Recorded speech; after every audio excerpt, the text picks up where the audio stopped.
ശ്രീഹരിം പരമാനന്ദമുപദേഷ്ടാരമീശ്വരം വ്യാപകം സർവലോകാനാം കരണം തം ഭജാമി. ശങ്കരം ശങ്കരാചാര്യം കേശവം ബാദരായണം സൂത്രഭാഷ്യകൃതൗ വന്ദേ ഭഗവന്തൗ പുനഃ പുനഃ. സദാശിവസമാരംഭാം ശങ്കരാചാര്യമധ്യമാം അസ്മദാചാര്യപര്യന്താം വന്ദേ ഗുരുപരമ്പരാം. ബോധാനന്ദം ച കല്യാണം മലാനന്ദമാത്മജം സച്ചിദാനന്ദമാത്മജം അച്യുതാനന്ദഗുരും. അമൃതാത്മാക്കൾ, മുമ്പൊരു ശിവരാത്രിയിൽ വൈദിക മന്ത്രമായ നമഃശിവായയെക്കുറിച്ചുള്ള കുറച്ച് ഭാഗമാണ് നമ്മൾ പറഞ്ഞു വച്ചിരുന്നതെന്നാണ് എൻ്റെ ഒരു ഓർമ്മ. ശരിയായിരിക്കുമോ എന്നെനിക്കറിയില്ല. വീണ്ടും ഒരു ശിവരാത്രിയിൽ നിങ്ങളെ കാണാനും കൂടെ വരാനും ഇടയായിരിക്കുക. ശിവാരാധനയുടെ മൗലിക സ്വരൂപമായ ആ നമഃശിവായയിലൂടെ തന്നെ പോകാമെന്നാണ് ഞാൻ ആഗ്രഹിക്കുന്നത്. വിഷയഭേദം വേണമെങ്കിൽ പറയാം.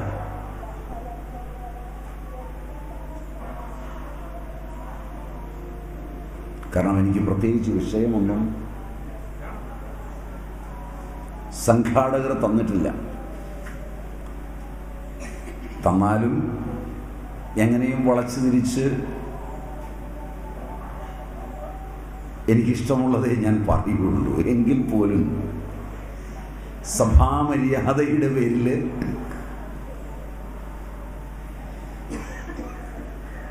ഒന്ന് ചോദിക്കുകയാണ്. നിങ്ങൾക്കിത് തൃപ്തികരമാണെങ്കിൽ ഞാൻ ആ വഴിയിൽ പോകാം. മതിയാവും. വിദ്യാകാമമുള്ളവർ,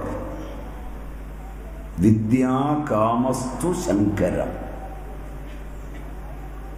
ശങ്കരനെയാണ് ഭജിക്കേണ്ടത്, ഉപാസിക്കേണ്ടത് എന്നൊരു പ്രാചീന അഭിപ്രായമുണ്ട്.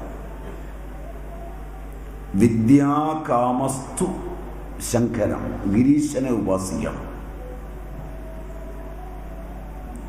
ദേവാസുര മനുഷ്യേഷു യേ ഭജന്തി അശിവം ശിവം പ്രായസ്തേ ധനിനോ ഭോജ നതു ലക്ഷ്മ്യ പതിം ഹരിം. രാമാനുജനാണെന്ന് തോന്നുന്നു.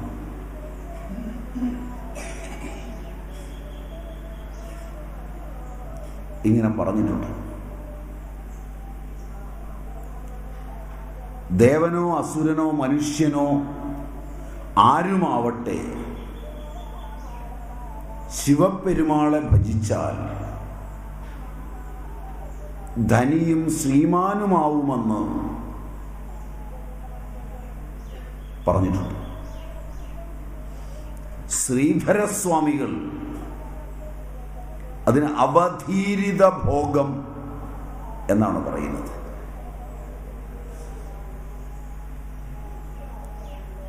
ഹരിയെയാണ് ലക്ഷ്മിക്കായി കൊണ്ട് ഭജിക്കുന്നത്. അതിൻ്റെ പോരായ്മയായി പൂർവ്വ ആചാര്യന്മാർ ചൂണ്ടിക്കാണിക്കുന്നത് ഹരിയെ ഭജിച്ചാലും കിട്ടും കേട്ടോ. എന്നിരുന്നാലും യുക്തിപൂർവം പറയുമ്പോൾ അതിൻ്റെ പോരായ്മയായി കാണിക്കുന്നത് ഒരുവൻ ഏറ്റവും പ്രിയമുള്ള വസ്തു മറ്റൊരാൾക്ക് കൊടുക്കില്ലെന്നാണ്.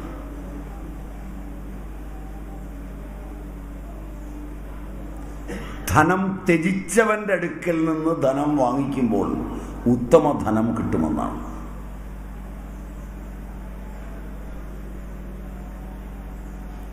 ധനത്തിൽ പ്രിയമുള്ളവൻ്റെ അടുക്കൽ ചെന്നാൽ വേണ്ടത്ര കിട്ടുകയില്ലെന്നാണ്. ലക്ഷ്മി ഹരിക്ക് വളരെ പ്രിയങ്കരിയാണ്. അപ്പോൾ എങ്ങനെയാണ് ലക്ഷ്മിയെ ഹരിയെ ഭജിച്ചാൽ കിട്ടുക? ഭോഗങ്ങളെ മുഴുവൻ ത്യജിച്ചവന്റെ അടുക്കൽ നിന്ന് വാങ്ങണം.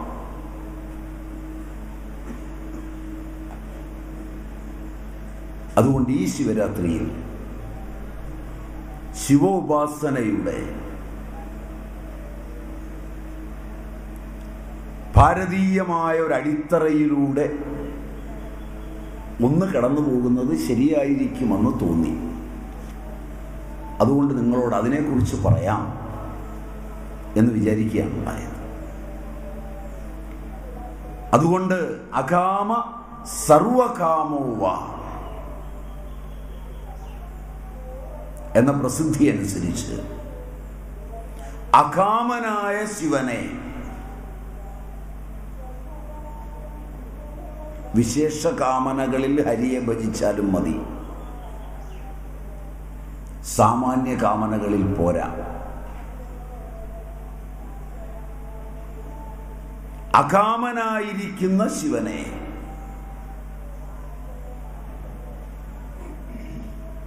ഒരുവൻ അകാമനായിത്തീരുക, ആപ്തകാമനുമായിത്തീരുക. കാമങ്ങളെല്ലാം തൃപ്തിപ്പെട്ട് കാമം അറ്റുപോവുക. അതാണ് ഗിരീശന്റെ മാഹാത്മ്യമായി പറയുന്നത്. ആ ഗിരീശനെ ഉപാസിക്കാൻ തുടങ്ങുമ്പോൾ ഉപാസന രണ്ടു വിധമാണ്. ഒന്ന് ഭക്തിമാർഗീയവും മറ്റൊന്ന് യോഗമാർഗീയവുമാണ്.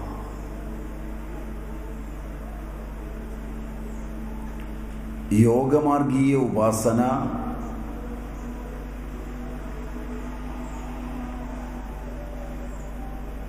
നിങ്ങളെ സംബന്ധിച്ച് അത്ര എളുപ്പമാണെന്ന് പറഞ്ഞുകൂടാ. ഔപനിഷദികമായി പറഞ്ഞാൽ ബൃഹദാരണ്യക ഉപനിഷത്തിലും മറ്റും പറയുന്ന അശ്വ ഉപാസന യോഗമാർഗീയ ഉപാസനയാണ്. അതുകൊണ്ട് തന്നെ നിങ്ങൾക്കത് മനസ്സിലാവും.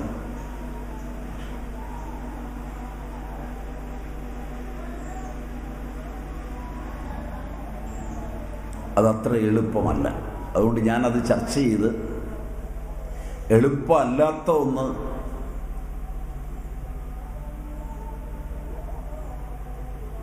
വ്യക്തിപരമായി ആർക്കെങ്കിലും ആ അറിവിൻ്റെ തലങ്ങളിലേക്ക് പോകാൻ ആഗ്രഹം വരുന്നുവെങ്കിൽ അവർക്ക് ഒരു പക്ഷെ പഥ്യമായേക്കാവുന്ന, എളുപ്പമായില്ലെങ്കിൽ കൂടി, ഒരു ഉപാസനാ രീതിയാണ്. സാർവലൗകികമായി സ്വീകരിക്കാവുന്നതും പ്രത്യേകിച്ച് ഏറ്റവും ഉത്തമകാലമായി ഉത്തമന്മാർക്ക് തോന്നുന്ന കലികാലത്തിൽ സ്വീകരിക്കാവുന്നതും.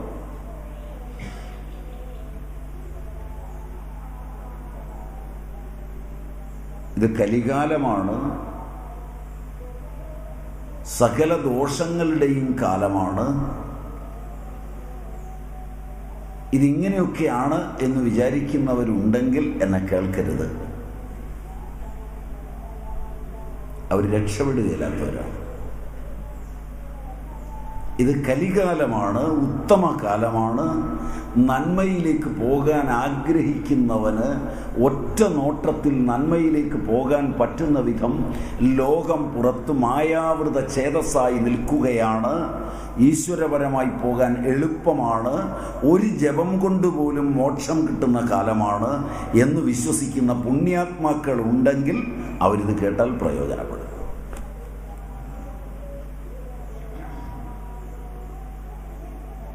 ഏതിൽ പെടുമെന്ന് നിങ്ങൾ തീരുമാനിച്ചോളുക, ഞാൻ പെടുത്തുന്നില്ല.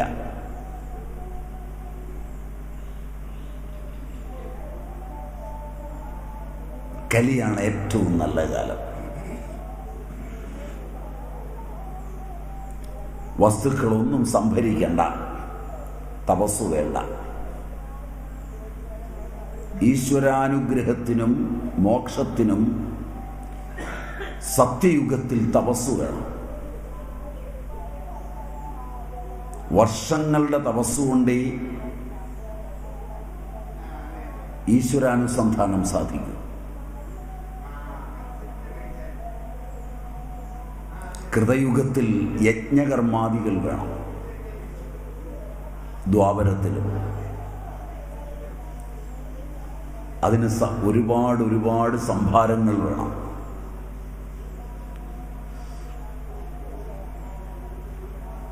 ഇപ്പം അതൊന്നും വേണ്ട. അടങ്ങി ഒതുങ്ങി ഇരുന്ന് മര്യാദയ്ക്ക് ജപിച്ചാൽ മതി.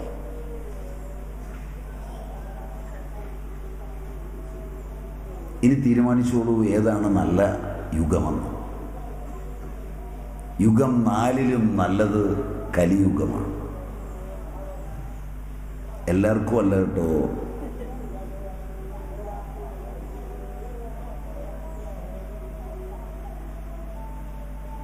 അതിൽ ഉപാസന ഭക്തിയുടെ മാർഗത്തിൽ ഉപാസിക്കുക.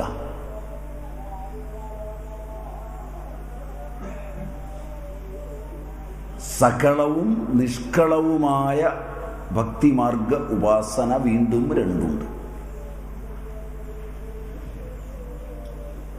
ശിവനെയും കൃഷ്ണനെയും വിഷ്ണുവിനെയും രാമനെയും ഒക്കെ നിങ്ങൾക്ക് ഉപാസിക്കാം. നിരാകാര ഉപാസനയായ പ്രണവ ഉപാസനയും ആകാം.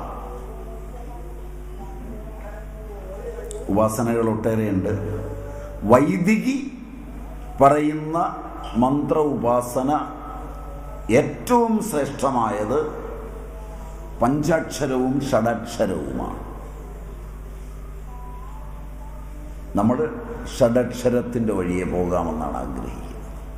ഓം ഓം നമഃ ശിവായ. ഞാൻ എന്ന ബോധം നമുക്കെല്ലാവർക്കുമുണ്ട്. അതിലെ ഉപാധിരൂപമായ അംശം ഉപേക്ഷിച്ച് ഏതാണ് അതിലെ ഉപാധികൾ? ശരീരം, ഇന്ദ്രിയം, മനസ്സ് എന്നിവ. ആ ഉപാധികളെ വിട്ട്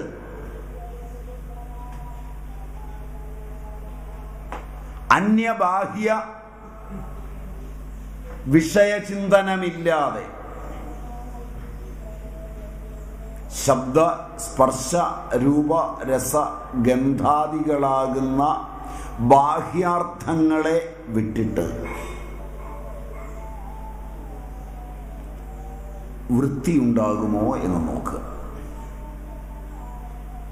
അതിനായി കുറച്ചു നേരം ഒന്നിരുന്ന് നോക്കുക. അല്പനേരം ഇരുന്നാൽ ക്ഷിപ്തങ്ങളും വിക്ഷിപ്തങ്ങളും മൂഢവും ഒക്കെ ഉണ്ടാവും. വിക്ഷിപ്ത വൃത്തികളിൽ നിരോധവും ഉണ്ടാവും.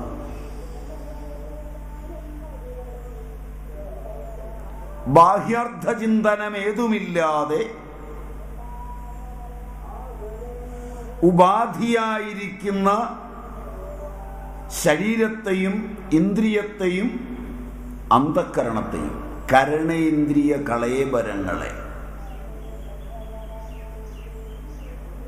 വിട്ടുവൃത്തി അനുസ്യൂതമായാൽ അഹമെന്ന ചൈതന്യ അവഭാസം മാത്രമുണ്ടാവും.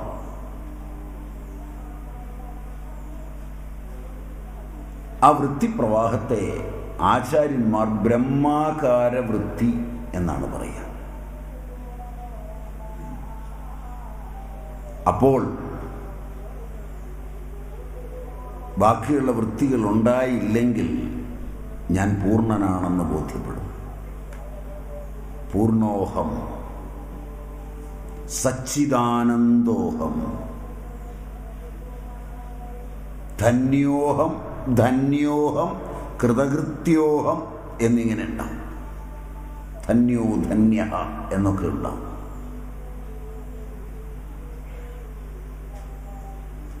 വിഷയങ്ങളിലൊക്കെ പോകുമ്പോൾ അപൂർണനാണെന്ന ബോധ്യമുണ്ടാവും. ബോധത്തെ പരിമിതപ്പെടുത്തുന്നത് വിഷയജാലങ്ങൾ മാത്രമാണ്. വിഷയജാലങ്ങളിൽ നിന്ന് വിട്ടാൽ ധന്യോഹം ധന്യോഹം ധന്യോ ധന്യഃ പുനർധന്യഃ. പഞ്ചദശിയൊക്കെ ഇങ്ങനെ ചൂണ്ടിക്കാണിക്കും. പഞ്ചദശിക്കും മൂലമായ ആത്മബോധ ഉപനിഷത്തും ഇങ്ങനെ പ്രതിപാദിച്ചിട്ടുണ്ട്.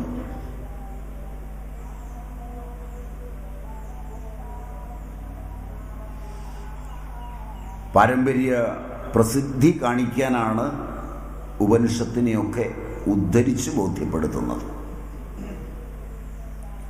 അനാത്മദർശനേനൈവ പരമാത്മാനമുപാസ്മഹേ. അനാത്മദർശനേനൈവ പരമാത്മാനം ഉപാസ്മഹേ. അതിൽ ആ പരമാത്മ ഉപാസനയിൽ ഏറ്റവും മുഖ്യമായ വൈദിക ഉപാസനാരീതിയാണ്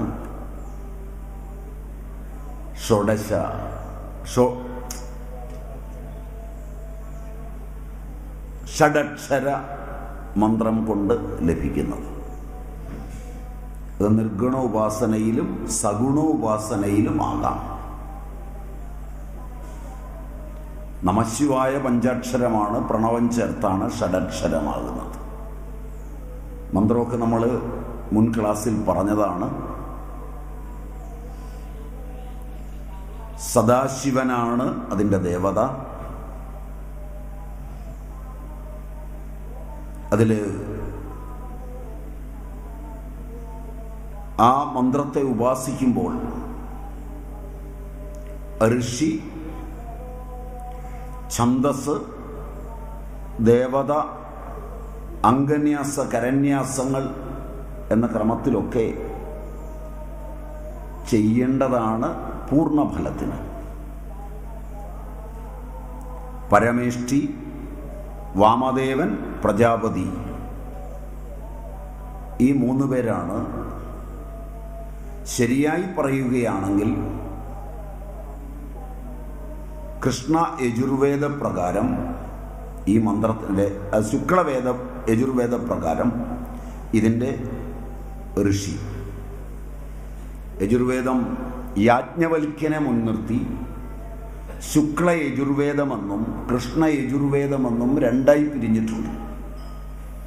അതിൽ ശുക്ല യജുർവേദ പ്രകാരം ഈ മന്ത്രം, ശുക്ല യജുർവേദത്തിൽ വരുന്ന മന്ത്രത്തിൻ്റെ ഋഷി പരമേഷ്ഠി, ഈ മന്ത്രത്തെ ദർശിച്ചവനാണ്. മന്ത്രത്തെ ദർശിക്കുകയാണ്, ഉണ്ടാക്കുകയല്ല. പൗരുഷേയങ്ങളായ അനേക മന്ത്രങ്ങളുണ്ട്. യാതൊരു അനുഭവവും ഇല്ലാത്തവരും മന്ത്രം നിർമ്മിക്കാറുണ്ട്.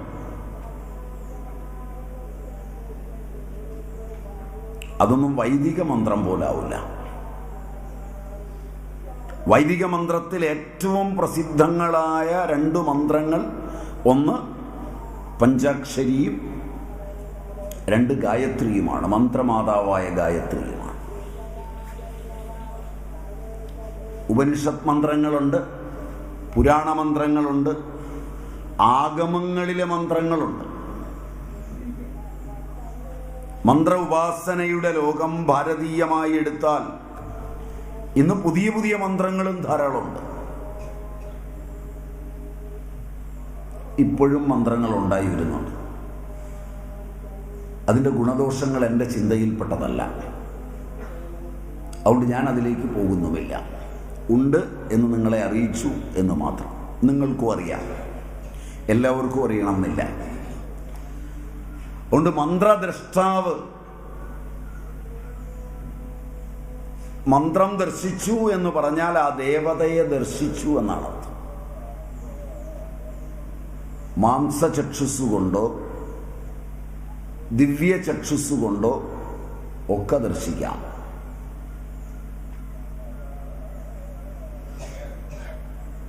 ദർശിക്കുമ്പോൾ മന്ത്രത്തിൻ്റെ സ്വരൂപം ബോധ്യമാകുന്നതാണ് ഋഷി പകർന്നു നൽകുന്നത്. അങ്ങനെ മന്ത്രത്തെ ദർശിച്ച ഋഷികളാണ് പരമേഷ്ഠി, വാമദേവൻ, പ്രജാപതി. ശുക്ല യജുർവേദ പ്രകാരം. തൈത്തരീയ പ്രകാരം അഗ്നിയാണ് ഈ മന്ത്രത്തെ ദർശിച്ചത്. തൈത്തരീയത്തിലുമുണ്ട്. ആഗമപ്രകാരം തന്ത്രാഗമങ്ങൾ അനുസരിച്ചും ഈ മന്ത്രമുണ്ട്. അതിലെ ഋഷി വാമദേവൻ തന്നെയാണ്. നമുക്കതുകൊണ്ട് താന്ത്രികമായും വൈദികമായും ഈ മന്ത്രത്തിൻ്റെ ദ്രഷ്ടാവായ വാമദേവനെ ഋഷിയായി സങ്കല്പിക്കാം. വാമദേവ ഋഷി.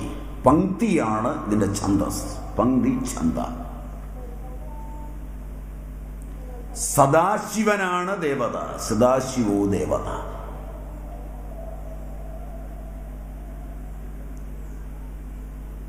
അപ്പോൾ അസ്യ ശ്രീ പഞ്ചാക്ഷര മഹാമന്ത്രസ്യ ഓർ ഷഡക്ഷര മഹാമന്ത്രസ്യ വാമദേവ ഋഷി പങ്ക്തി ഛന്ദ സദാശിവോ ദേവത അഭീഷ്ടസിദ്ധ്യർത്ഥേ ജപേ വിനിയോഗ. നിങ്ങൾക്ക് എന്താണോ ഇഷ്ടം അത് സാധിക്കാൻ ജപം തുടങ്ങാം. പുലർകാലം മുതൽ ഇരുന്ന് ജപിക്കേണ്ട ദിനമാണ്. അഹോരാത്രം പകലും രാത്രിയും ഈ മന്ത്രം ജപിച്ചാൽ മതി. വീട്ടിൽ ആശ്രമത്തിൽ വന്നിരുന്നു. കാരണം അത്രയും പ്രസിദ്ധമാണ്, അത്രയും ശ്രേഷ്ഠമാണ് ഈ മന്ത്രം. അംഗന്യാസ കരന്യാസങ്ങളുണ്ടെങ്കിൽ നല്ലതാണ്. ഓം ഹ്രാം ഹൃദയായ നമ എന്ന് തുടങ്ങിയ അംഗന്യാസങ്ങളും ഓം ഹ്രാം തർജനിഭ്യാം നമ എന്ന് തുടങ്ങി അങ്കുഷ്ടാഭ്യാം നമ തർജനിഭ്യാം ഓം ഹ്രീം തർജനിഭ്യാം നമ എന്ന് തുടങ്ങുന്ന കരന്യാസങ്ങളും ഒക്കെ ഉണ്ടെങ്കിൽ സർവോത്തമമായി. വിധിയാമണ്ണം ഹ്രാം ഹ്രീം ഹ്രൂം ഹ്രൈം ഹ്രൗം ഹ്ര. അത് അഗ്നി ബീജമായിട്ടുള്ള ശബ്ദങ്ങളാണ്. ഈതിബാധകളെയെല്ലാം ഒഴിവാക്കുന്നതിനും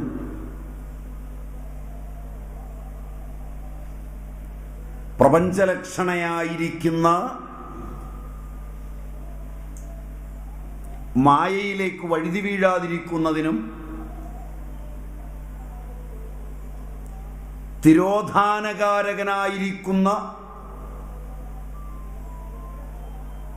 ശിവനെ അനുഭവിക്കുന്നതിനും പര്യാപ്തമാണ്. മന്ത്രം അതിൻ്റെ പൂർണ്ണരൂപത്തിൽ, അതും കഴിഞ്ഞ തവണ പറഞ്ഞതാണെന്നാണ് എൻ്റെ ഓർമ്മ, എങ്കിലും തുടങ്ങാൻ പുതിയ ആളുകളും ഉണ്ടാകുമല്ലോ എന്നോർത്താണ് ഞാൻ ഒന്ന് സൂചിപ്പിക്കുന്നത്. അതിലപ്പുറം അതിന് പ്രസക്തിയില്ല. അതുകൊണ്ടാണത് കൂടുതൽ വിശദീകരിക്കാതെ പോകുന്നത്. നമ ശംഭവേച്ച മയോഭവേച്ച എന്നിങ്ങനെ കാണുക പാഠവും മാധ്യന്തിന പാഠമെടുത്താൽ നമശംഭവായച്ച. ആ വ്യത്യാസം നോക്കണം. നമശംഭവേച്ച അത് കാണുക പാഠമാണ്. ശുക്ല യജുർവേദത്തിന് കാണുക പാഠമെന്നും മാധ്യന്തിന പാഠമെന്നും രണ്ട് പാഠങ്ങളുണ്ട്. മാധ്യന്തിന പാഠമാണ് ഈ മന്ത്രത്തിന് നമ്മൾ സ്വീകരിക്കുന്നത്. ഈശാവാസ്യാദി ഉപനിഷത്തുകളും അതുകൊണ്ട് കാണുക പാഠത്തിലും മാധ്യന്തിന പാഠത്തിലും വ്യത്യാസപ്പെട്ടാണ് ഇരിക്കുന്നത്. അസൂര്യാനാമതേ ലോകാഹ അസൂര്യാനാമതേ ലോകാഹ ഇങ്ങനെ രണ്ട് തരത്തിലത് പറയാം. അരവിന്ദ മഹർഷിയെ പോലുള്ളവർ അവിടെ മാധ്യന്തിന പാഠമാണ് ഈശാവാസ്യത്തിന് സ്വീകരിച്ചതെങ്കിൽ ശങ്കരാചാര്യരെയും നാരായണ ഗുരുദേവനെയും ഒക്കെ പോലുള്ളവർ സ്വീകരിച്ചത് കാണുവ പാഠമാണ്.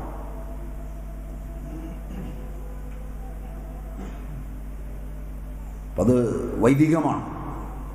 വൈദികതയെ കൂടുതൽ അറിയാൻ ശ്രമിക്കുമ്പോഴാണ് അതൊക്കെ നിങ്ങൾക്ക് ആവശ്യമായി വരുന്നത്.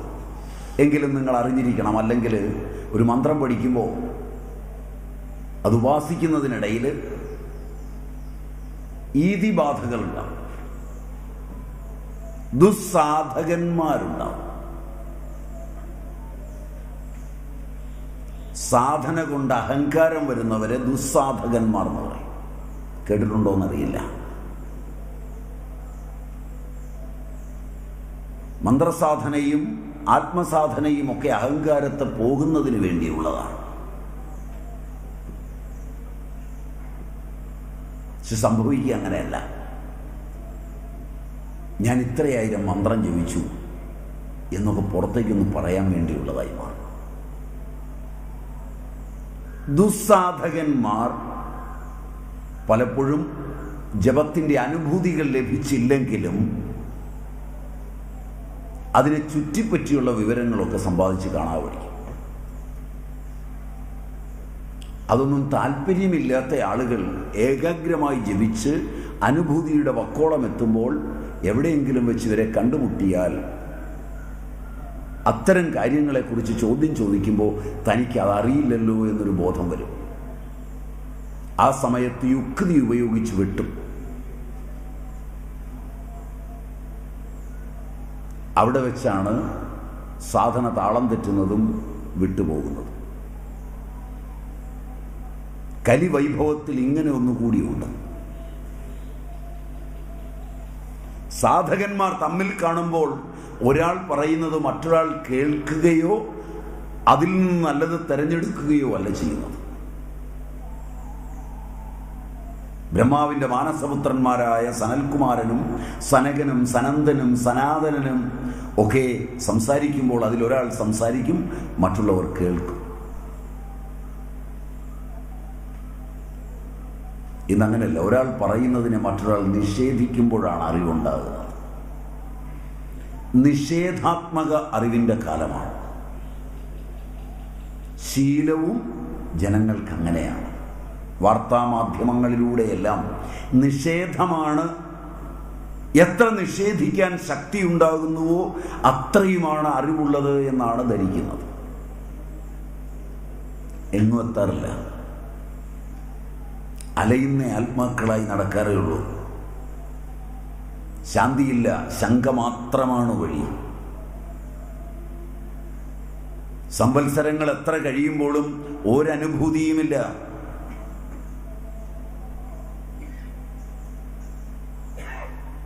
അതുണ്ടാകാതിരിക്കണമെങ്കിൽ ഉത്തമ സാധനയും അറിയണം.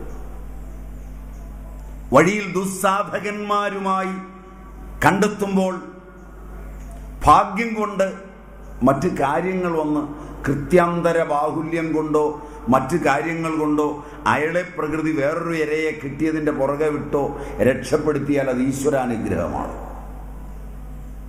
മനസ്സിലായോ പറഞ്ഞതെന്നറിയില്ല. ആശ്രമത്തിലേക്ക് കയറി വരുന്നത്, അവിടെ വേറൊരാളിങ്ങനെ നോക്കിയിരിക്കുകയാണ്. വന്നപ്പോഴേ ചോദിച്ചു, എന്താ പരിപാടി? നാമം ജപിക്കുക. ജപിക്കാൻ അറിയാവോ? ശങ്കയെ.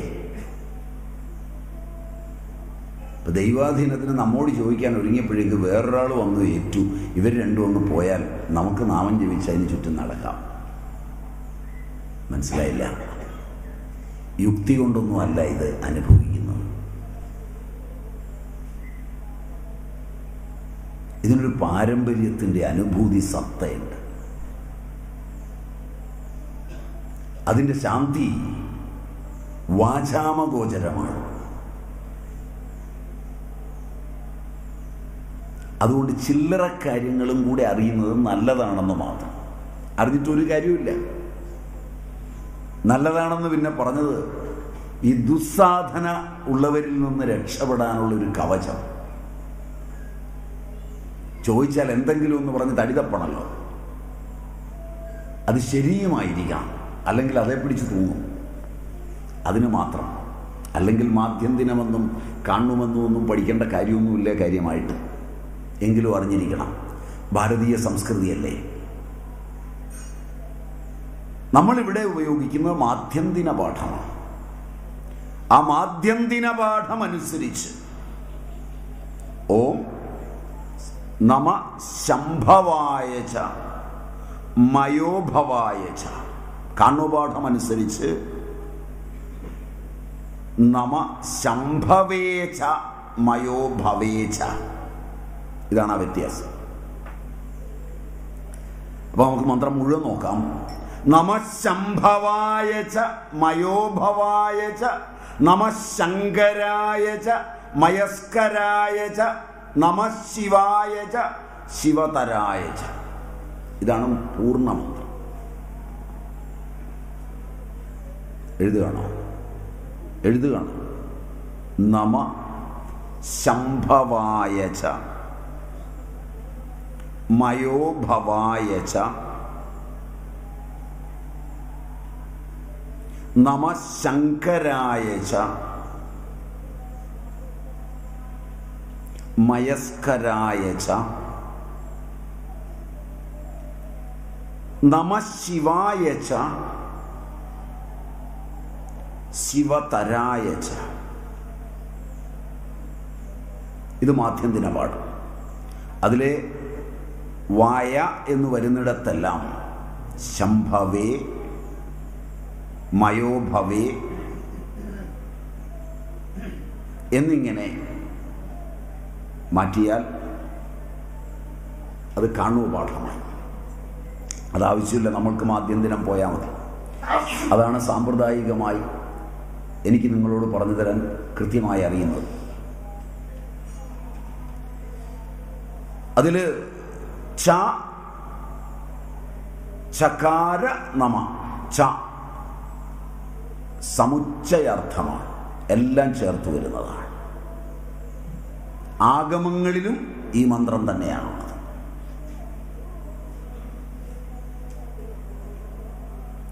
ഇതിൻ്റെ ധ്യാന ശ്ലോകം, ധ്യാനം ശിവനെ കണ്ടുകൊണ്ട് ജപിക്കാനുള്ളതാണ്. അഥ ധ്യാനം. ധ്യായേന്നിത്യം മഹേശം രജതഗിരിനിഭം ചാരുചന്ദ്രാവതംസം രത്നാകൽപ്പോജ്വലംഗം പരശുമഭയദം ഭീതിഹസ്തം പ്രസന്നം പത്മാസീനം സമന്തത് സ്തുതമരഗണൈവ്യഘ്രകൃത്യം വസാനം വിശ്വാദ്യം വിശ്വവന്ദ്യം നിഖിലഭയഹരം പഞ്ചവക്ത്രം ത്രിനേത്രം. ഇതാണ് ധ്യാനം. ധ്യാനം കഴിഞ്ഞു വേണം ഓം നമ ശിവായ എന്ന് ജപിക്കാൻ. ഓരോ മന്ത്രജപത്തിലും ധ്യാനം ഉത്തമമാണ്. ഒരു ധ്യാനജപം കഴിഞ്ഞ് മന്ത്രം മാത്രം ഉരുവിടുന്നത് മധ്യമമാണ്. മധ്യമ സാധനയായാലും ഫലം കിട്ടും. കാരണം മന്ത്രം ഉച്ചരിച്ചാൽ മതി, ധ്യാനം മനസ്സിൽ നിറഞ്ഞു നിന്നാൽ മതി. ഞാൻ നിത്യവും ധ്യാനിക്കുന്നു ആരെ? മഹേശനെ. രജതഗിരിനിഭം, വെള്ളി കൊണ്ടുള്ള മാമല പോലെ.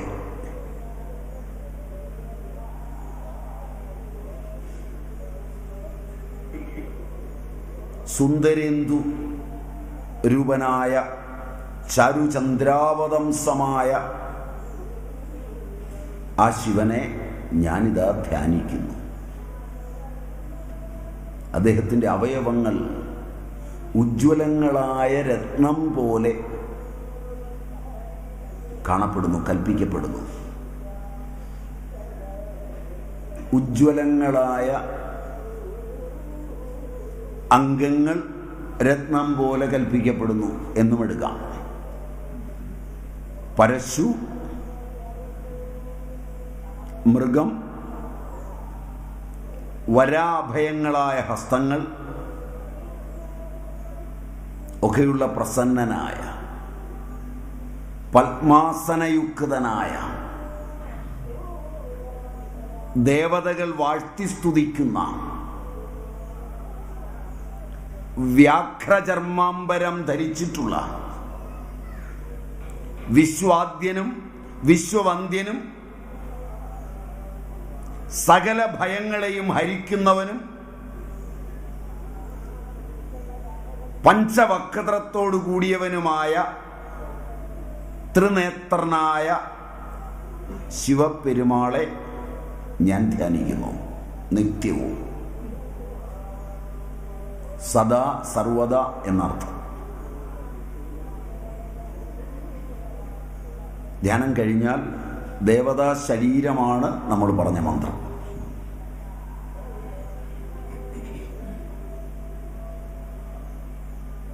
ധ്യായേന്നിത്യം മഹേശം രജതഗിരിനിഭം ചാരുചന്ദ്രാവതംസം രത്നാകൽപ്പോജ്വലംഗം പരശുമഭയദ ഭീതിഹസ്തം പ്രസന്നം പത്മാസീനം സമന്തത് സ്തുതമമരഗണൈ വ്യഘ്രകൃത്യം വസാനം വിശ്വാദ്യം വിശ്വവന്ദ്യം നിഖിലഭയഹരം പഞ്ചവക്ത്രം ത്രിനേത്രം.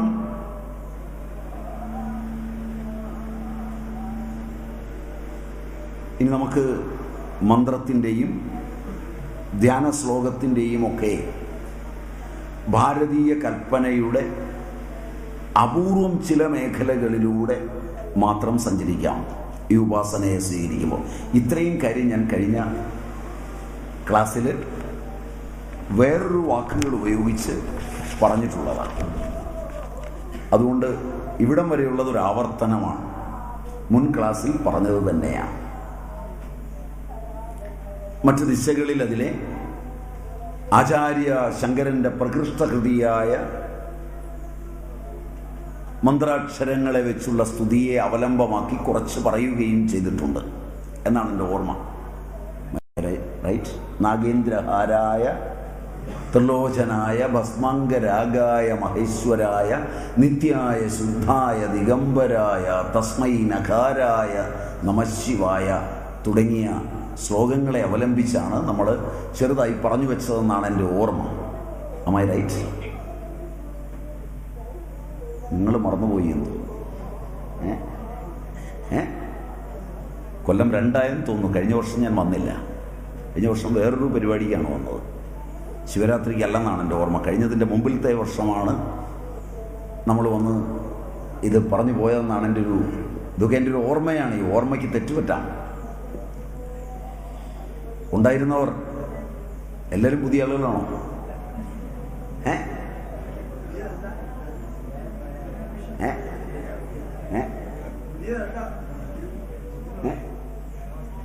അതെ, ഞാനങ്ങനെ ഒന്ന് വന്നു പോയെന്നാണ് എൻ്റെ ഓർമ്മ. മന്ത്രം ഇത് തന്നെയായിരുന്നു എന്നാണ്. അതിൽ ശിവഭജനത്തിൻ്റെ പ്രാധാന്യം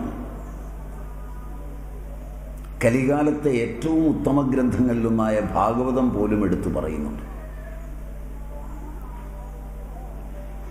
അതിൽ മന്ത്രത്തിൻ്റെ സ്വരൂപം ഭാഗവതം വർണ്ണിക്കുന്നുണ്ട്. നമഃശിവായ മന്ത്രത്തിൻ്റെ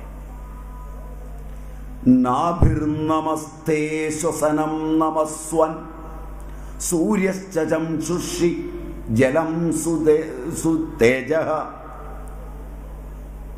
പാരാവരാത്മാശയണം നവാത്മാ തവാത്മാ സോമോ മനോദ്യൗ ഭഗവൻ ശിരസ്തേ കുക്ഷിസമുദ്രാഗിരയോസ്തി സംഘ രോമാണി സർവൗഷധിവിരുധസ്തേ ഛന്ദംസി സാക്ഷാത്തവ സപ്തധാതവ സ്ത്രൈമയാത്മൻ ഹൃദയം സർവധർമ്മ മുഖാനി പഞ്ചോപനിഷദസ്തവേശ യൈസ്ത്രിംശദഷ്ടോത്തരമന്ത്രവർഗ യസ്തശിവാഖ്യം പരമർത്ഥതത്വം ദേവസ്വയം ജ്യോതി ശിവസ്ഥിതസ്ഥേ രിവസ്ഥിതസ്ഥേ.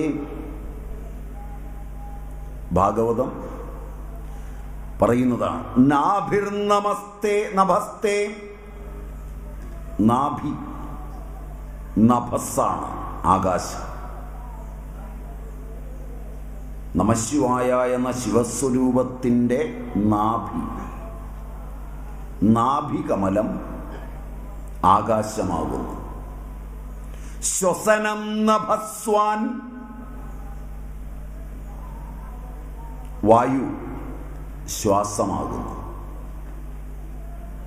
സൂര്യശ്ച ചക്ഷുംഷി, അച്ഛ പ്രയോഗിച്ചിരിക്കുന്നത് നോക്കണം. സൂര്യൻ, ചന്ദ്രൻ, അഗ്നി, അല്ലെങ്കിൽ സൂര്യൻ എന്ന് മാത്രം പറഞ്ഞാൽ മതിയായിരുന്നു. കാരണം 3 കണ്ണുകളോട് കൂടിയവനാണ് ശിവൻ. ശിവന്റെ കണ്ണുകൾ സൂര്യനും ചന്ദ്രനും അഗ്നിയുമാണ്. അതുകൊണ്ടാണ് സൂര്യശ്ച ചക്ഷുംഷി. ജലം സ്മരേതാം, സൂര്യനും ചന്ദ്രനും അഗ്നിയും ചക്ഷുസും ജീവികൾക്ക് ആശ്രയം. അത് അഹങ്കാരവും.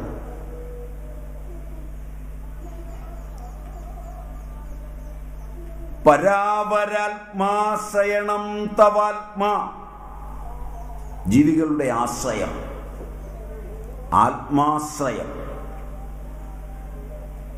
അതാണ് അങ്ങയുടെ അഹങ്കാരം. സോമം മനസ്സാണ്.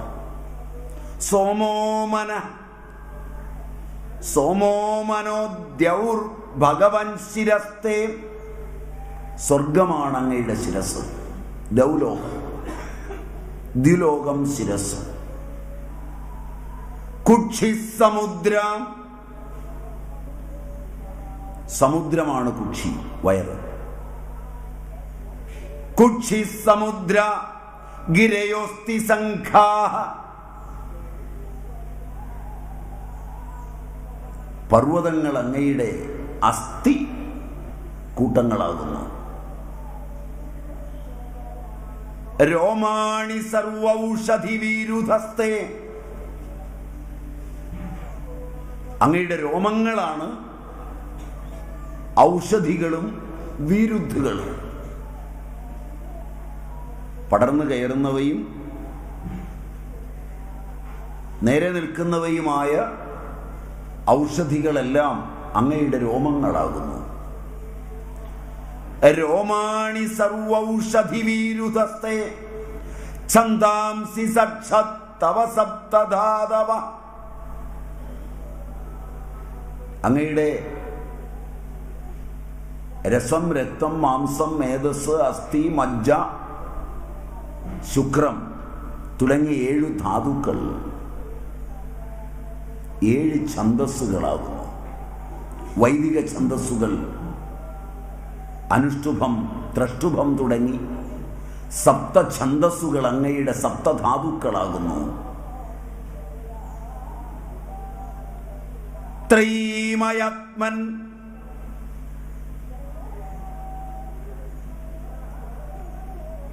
വേദത്രയം അങ്ങയുടെ ശരീരമാകുന്നു. ഹൃദയം സർവധർമ്മ, സർവധർമ്മങ്ങളും അങ്ങയുടെ ഹൃദയമാകുന്നു.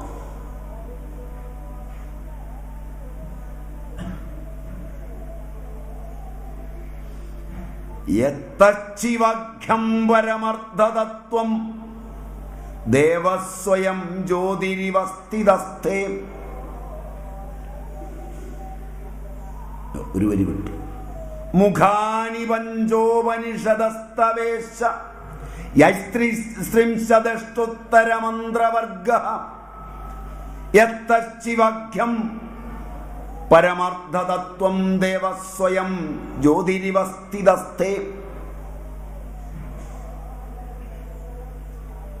വേദത്രയം അങ്ങയുടെ ശരീരം, ഹൃദയം സർവധർമ്മം, സദ്യോജാതൻ തുടങ്ങിയ 5ഉം അങ്ങയുടെ മന്ത്രമുഖങ്ങളാകും. അക്ഷരങ്ങൾ അതിൽ നിന്നാണ് രൂപപ്പെടുന്നത്. നമഃശിവായ, അത് സദ്യോജാതാദി മുഖത്തോടു കൂടിയതാണ്. എവിടെയാണ് ഈ ശിവൻ ഇരിക്കുന്നത്? ഇങ്ങനെയുള്ള ശിവൻ, ഭാഗവതാദി പ്രസിദ്ധമായ ഈ ശിവൻ എവിടെയാണിരിക്കുന്നത്? എളുപ്പത്തിലുള്ള ഉത്തരം ചിദംബരത്തിലിരിക്കുന്നു. സമയം കിട്ടുമെങ്കിൽ നേരെ പോകേണ്ടത് അങ്ങോട്ടാണ്. പുറത്തായും അകത്തായും ചിദ് അംബരം, ദഹരാകാശം. അകത്ത് കണ്ടാൽ അത് നിഷ്കളമായ നിർഗുണമായ മന്ത്രോപാസന. ഹൃദയത്തിനകത്ത് കാണാൻ പറ്റില്ലെങ്കിൽ വണ്ടി പിടിക്കുക, രാവിലെ ചിദംബരത്തിലെത്തുക. ആ ചിദംബരം വെളിയിലാണ്. പോയിട്ടുണ്ടോ? ഇല്ല. പോയിട്ടുണ്ടോ? ഇല്ല. കാശുണ്ടാക്കുന്നത് ഇതിനൊന്നും അല്ലല്ലോ. ഉണ്ടാക്കുന്ന കാശിൽ കുറച്ച് മാറ്റിവെച്ച് പ്രായമെത്തി മരിക്കുന്നതിന് മുമ്പ് ഇവിടെയൊക്കെ പോകണം.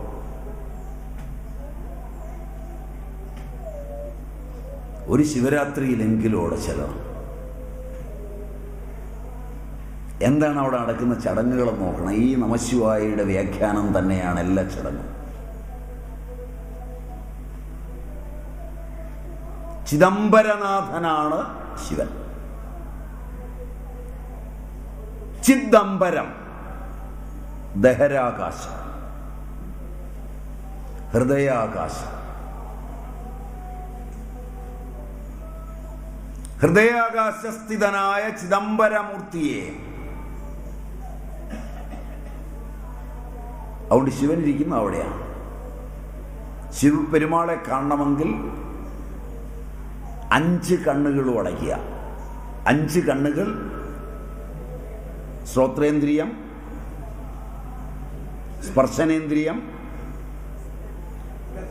ദർശനേന്ദ്രിയം, രസനേന്ദ്രിയം, ഘ്രാണേന്ദ്രിയം. 5 അടയ്ക്കുക. അരിഞ്ഞ് കീഴ്മറിക്കുക.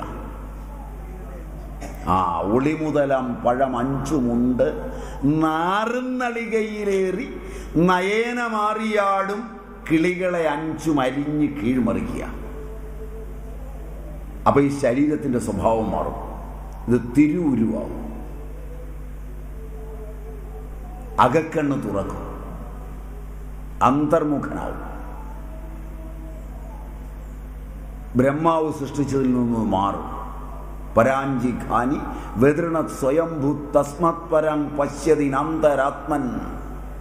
അതങ്ങ് മാറിയിട്ട് കശ്ചിത് ധീരഃ, ഏതോ ഒരു ധീരൻ, പ്രത്യേകാത്മാനമൈച്ഛദാവൃത്ത ചക്ഷു അമൃതത്വമിച്ഛൻ. അപ്പൊ ഈ കാഴ്ചയൊക്കെ മാറും.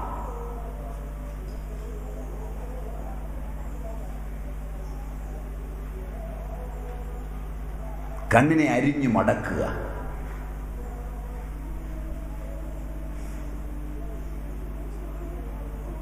എല്ലാ സുഖങ്ങളും ദുഃഖങ്ങളും ക്ഷണികങ്ങളാണ്. ഇത് ക്ഷണികമല്ല.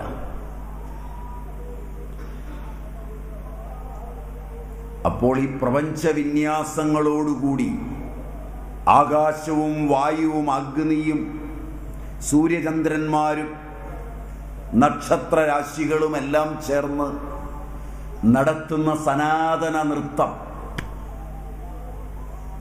യാതൊന്നാണോ ശിവപെരുമാൾ താണ്ഡ്യ ഋഷിക്ക്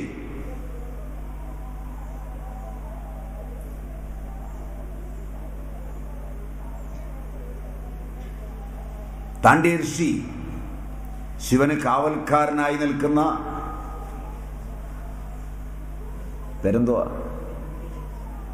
നന്ദികേശ്വരൻ. മഹാജ്ഞാനിയും മഹാഭക്തനും മഹാഗുരുവുമായ നന്ദികേശ്വരൻ.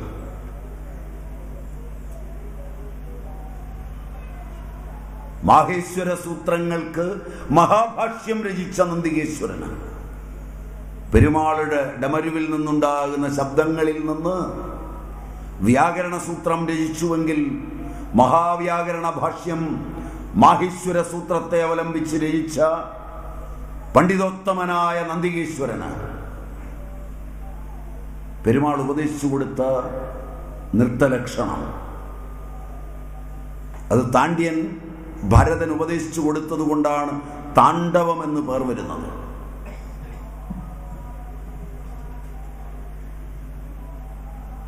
മന്ത്രം ഉപാസിക്കുമ്പോൾ താണ്ഡവവും താണ്ഡവ ലക്ഷണവും താണ്ഡവ സ്മൃതിയും താണ്ഡവ ദർശനവും ഉണ്ടാവും.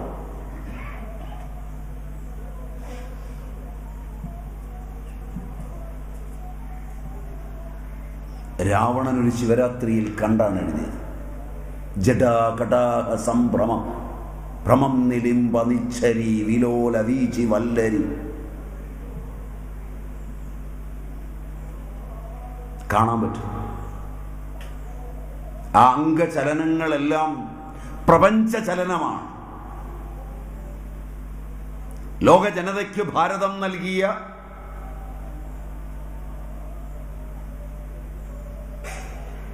മഹാകാവ്യശാസ്ത്രവും മഹാശാസ്ത്ര മഹാകാവ്യവുമാണ് താണ്ഡവം.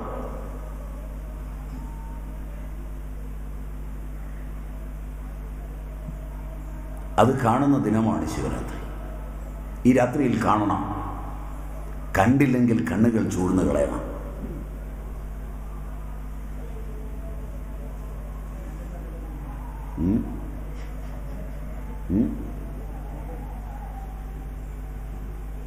കാരണം അത് കാണാനാണ് ഈ ജന്മം. ഈ കണ്ണുകൾ കൊണ്ട് എന്തെല്ലാം കണ്ടു, എന്തു പ്രയോജനം?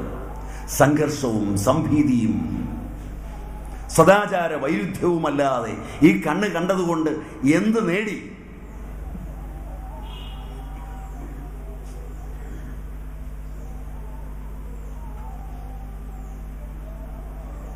ആശാൻ പറഞ്ഞ പോലെ കണ്ണേ മടങ്ങുക, കരിഞ്ഞു മലിഞ്ഞു ആശു മണ്ണാകും ഈ മലര് വിസ്മൃതമാകും ഇപ്പോൾ, എണ്ണിയിടുക ആർക്കും ഇത് തൻ ഗതി. ഇത് കണ്ടുകൊണ്ടിരുന്നിട്ട് എന്താ കാര്യം? മാറി മാറി കണ്ടിട്ടെന്താ കാര്യം? ദൃഷ്ടനഷ്ടമായി ജഗത്. അതാണ് ആശാൻ ഉദ്ദേശിക്കുന്നത്. നഷ്ടമായി ജഗത്. അതിനെ കണ്ട് കണ്ട് കണ്ണിനെ ക്ഷയിപ്പിക്കുന്നതിന് മുമ്പ് സജീവമായൊരു കാഴ്ചയ്ക്ക് അന്തരിന്ദ്രിയ ദൃഷ്ടി തുറന്ന് ശിവപെരുമാന്റെ ആനന്ദ നടനം കാണാൻ, അനവദ്യ നടനം കാണാൻ, മഹാതാണ്ഡവ മഹാനടനം കാണാൻ അതിന് തയ്യാറാക്കേണ്ട രാത്രി.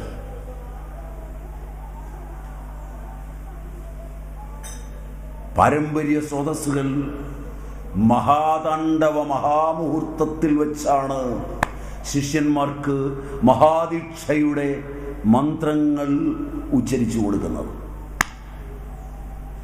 ഭാരതഭൂമിയുടെ മഹത്വം അതാണ്.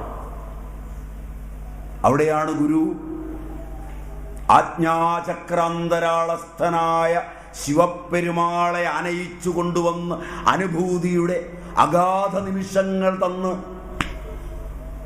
ആനന്ദം അനുഭവിപ്പിച്ചു വിടുന്നത്.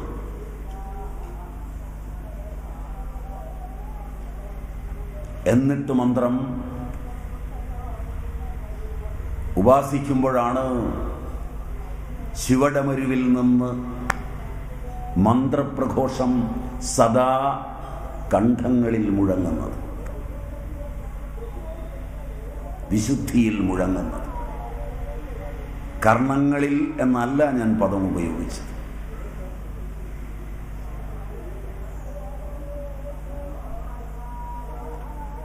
അതിൻ്റെ അനുഭൂതിയുടെ സുന്ദര സുരഭില രാത്രിയാണ് ശിവരാത്രി. പറ്റുമെങ്കിൽ ശ്രമിക്കുക. വിഷയം കണ്ടു വാർദ്ധക്യമായി ഇനിയൊരു ജന്മത്തിനിട നൽകരുത്. ഈ കളി മതിയായില്ലേ? കാണേണ്ടത് കണ്ട് സായുജ്യം നേടും.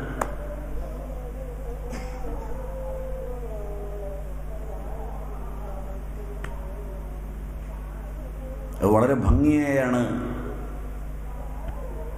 ഭാരതീയ ഐതിഹാസികത നിങ്ങളോട് പറയുന്നത്. അപ്പൊ എവിടെയാണ് ശിവൻ? ചിദ് അമ്പരത്തിൽ. അതിനെ ദഹരവിദ്യ എന്ന് പറയുന്നത് അതുകൊണ്ടാണ്. അതാണ് സാമ്പ്രദായികന്മാർ കൊണ്ടു നടക്കുന്നത്, ദഹരവിദ്യ. മറ്റൊരു പേരുണ്ടതിന്,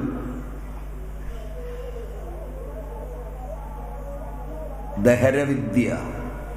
പക്ഷി പറക്കുന്നത് പോലെയുള്ള വിഹംഗമ മാർഗത്തിൽ പോകുന്ന വിദ്യ. ആ വിദ്യ ഉപനിഷത്തുകളും മറ്റും ഗംഭീരമായി പറയും. ഓം അഥ യദിദമസ്മിൻ ബ്രഹ്മപുരേദഹരം പുണ്ടരീകം വേസ്മ ദഹരോ അസ്മിന്നന്തരാകാശ തസ്മിന്നന്തരാകാശ തസ്മിന്യദന്തസ്തദേവേഷ്ടവ്യം തദ്ഭാവ വിജിജ്ഞാസിതവ്യ ഇതി.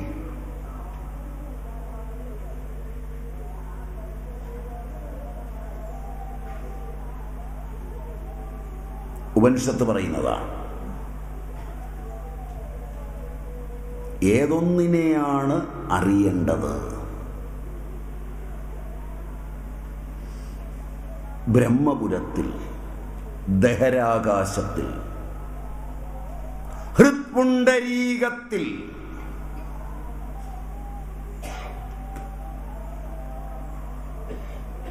അവിടെയാണ് ഇതിരിക്കുന്നത്.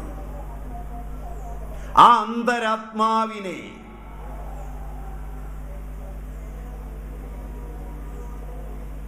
കാണുക, അതാവുക.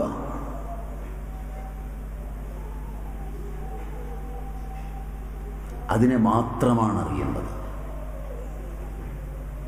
തത് ഭാവ വിജിജ്ഞാസിതവ്യമിതി. ചാന്തോക്യം. ചാന്തോക്യ ഉപനിഷത്ത് അതിമനോഹരമായി പറയുന്നതാണ്. ചിദംബര മാഹാത്മ്യവും ഇത് തന്നെ പറയും. കേട്ടിട്ടുണ്ടോ ചിദംബര മാഹാത്മ്യം? അങ്ങനൊരു കൃതി കേട്ടിട്ടുണ്ടോ? ചിദംബര മാഹാത്മ്യം എന്നൊരു കൃതിയുണ്ട്. ബാഹ്യ ചിദംബരത്തെ കുറിച്ചുള്ളതാണ്, പക്ഷേ ആന്തര ചിദംബരത്തെ കുറിച്ചാണ് പറയുന്നത്.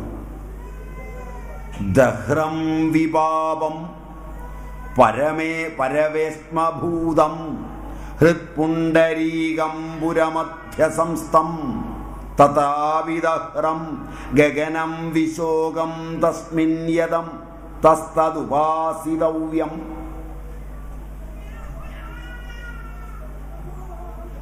ഏതിനെയാ ഉപാസിക്കേണ്ടത്? പാപലേശമില്ലാത്ത വിശുദ്ധമായ ഹൃത്പുണ്ടരീകത്തില്,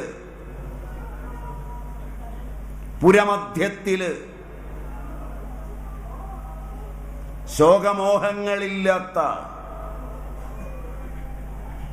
ഏതൊരു ഭാവമോ അതിനെയാണ് ഉപാസിക്കേണ്ടത്.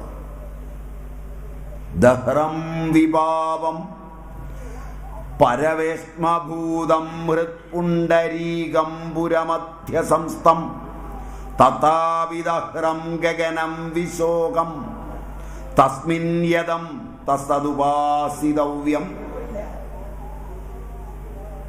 ഏതൊന്നാണോ ആ ഒന്നിനെ, അതിനെയാണ് ഉപാസിക്കേണ്ടത്. അതിൻ്റെ വിശ്വരൂപം എന്താണ്? ഭാരതീയർക്ക് ഇത് ഹൃദയത്തിലിരുന്നാൽ പോരാ. ഹൃദയത്തിലുള്ള എല്ലാത്തിനും ബാഹ്യമായ രൂപമുണ്ട്. ബാഹ്യമായ രൂപം വരാത്തതൊന്നും ഹൃദയത്തിലുണ്ടാവുകയോ ശബ്ദരൂപത്തിലുണ്ടാവുകയോ ചെയ്യില്ല. അതുകൊണ്ട് ഭാരതീയ ഋഷിമാർ സദാ ഉപാസിക്കുവാൻ ബാഹ്യത്തിലും അത് കാണാൻ ഇഷ്ടപ്പെട്ടു. ശ്രീപർവതം ശിരസ്ഥാനെ കേദാരം തുലലാടകെ വാരാണസീ മഹാപ്രാജ്ഞ ഭ്രുവോർഘ്രാണിസ്യ മധ്യമേ കുരുക്ഷേത്രം കുജസ്ഥാനം പ്രയാഗം ഹൃത്സരോരുഹേ ചിദംബരം തുഹൃന്മധ്യേ ആധാരേ കമലാലയം.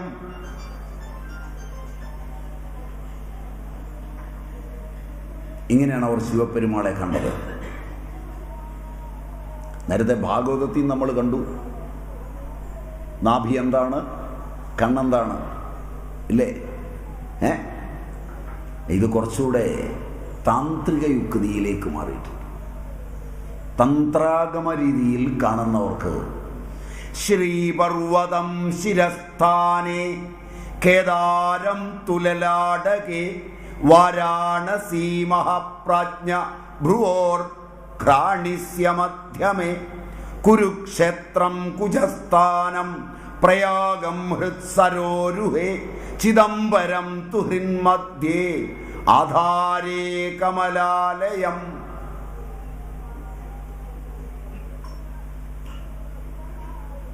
കേൾക്കാനെങ്കിലും സുഖമുണ്ടോ? കേൾക്കാനെങ്കിലും സുഖമുണ്ടോ?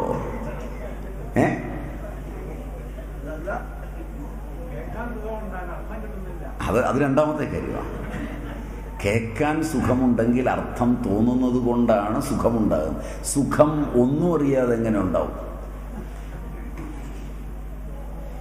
അപ്പോൾ കേൾക്കുമ്പോൾ സുഖമുണ്ടാകുന്നെങ്കിൽ അർത്ഥം തേടേണ്ടതില്ല, സുഖം അനുഭവിച്ചാൽ മതി. കേട്ടിട്ട് സുഖം വരാത്തത് അർത്ഥം തേടി സുഖം ഉണ്ടാക്കുമോ? ഇതാണ് പ്രാചീനർ മന്ത്രങ്ങളെ കുറിച്ച് പറഞ്ഞത്. കേൾക്കുമ്പോഴേ സുഖം തരുന്നതിനെ വിട്ട് ദുഃഖിക്കുവാൻ അർത്ഥം തേടി അലയുന്ന മനുഷ്യന്റെ കഥ എന്താണ്?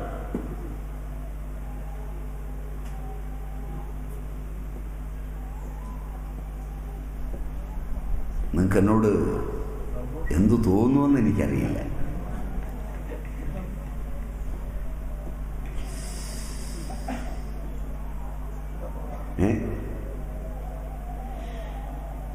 ശ്രീപർവതമാണ് ശിരസ്. ശ്രീപർവതം ശിരസ്ഥാനേ. ശ്രീപർവതം ശിരസാകുന്നു, കേദാരം നെറ്റിത്തടമാകുന്നു. അപ്പൊ ശ്രീപർവതം ഏതാണെന്ന് ഞാൻ പറയണ്ടല്ലോ. ഉത്തുംഗ ഹിമവാൻ. അതിൽ നെറ്റിത്തട സ്ഥാനത്ത് കേദാരം വരും. കേദാരത്തിലാണ് നിങ്ങളെ നെറ്റിത്തടം കാണാൻ പോകുന്നത്. കേദാരം തു ലലാടകേ. ലലാടം നെറ്റിത്തടം. ശ്രീപർവതം ശിരസ്ഥാനെ കേദാരം തു ലലാടകേ. ഇങ്ങനെ ശിവനെ ഒന്ന് ഭാവിച്ചു നോക്കിയേ. ഭാവനയൊക്കെ അറ്റുപോയിട്ടുണ്ടാവും ഈ സീരിയലെല്ലാം കണ്ട്. നല്ല ഭാവനകളെ കളയാനാണ് നിങ്ങളുടെ ആധുനിക സാഹിത്യകാരന്മാരെല്ലാം കഥയും കവിതയും എഴുതിയത്.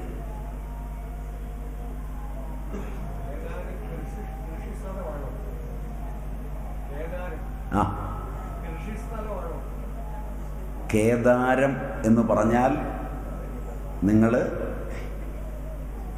ചതുർധാമ യാത്രയ്ക്ക് പോകുമ്പോൾ കാണുന്ന കേദാരം. ഹിമാലയത്തിൻ്റെ താഴ്വാരമായില്ല, മുകളിൽ നെറ്റിത്തടമാണ്. കേദാരം തു ലലാടകേ വാരാണസി ഭൂമധ്യം. ഭാരതം മൊത്തം എടുക്കുക, ശിവനങ്ങനെ നീണ്ടു നിവർന്ന് കിടക്കുകയാണ്. ശ്രീപർവതം ശിരസ്, കേദാരം നെറ്റിത്തടം, വാരാണസി ഭ്രൂമധ്യം പുരികക്കൊടി, പുരികക്കൊടികളുടെ നടുക്ക്, ഭ്രുവോർ മധ്യം വാരാണസി. കുരുക്ഷേത്രം കുജസ്ഥാനം മാറിടം, നഞ്ച്, അത് കുരുക്ഷേത്രം. പ്രയാഗം ഹൃത് സരോരുഹേ, അതിൽ പ്രയാഗ നഞ്ച്. ചിദംബരം ഹൃദയമധ്യം.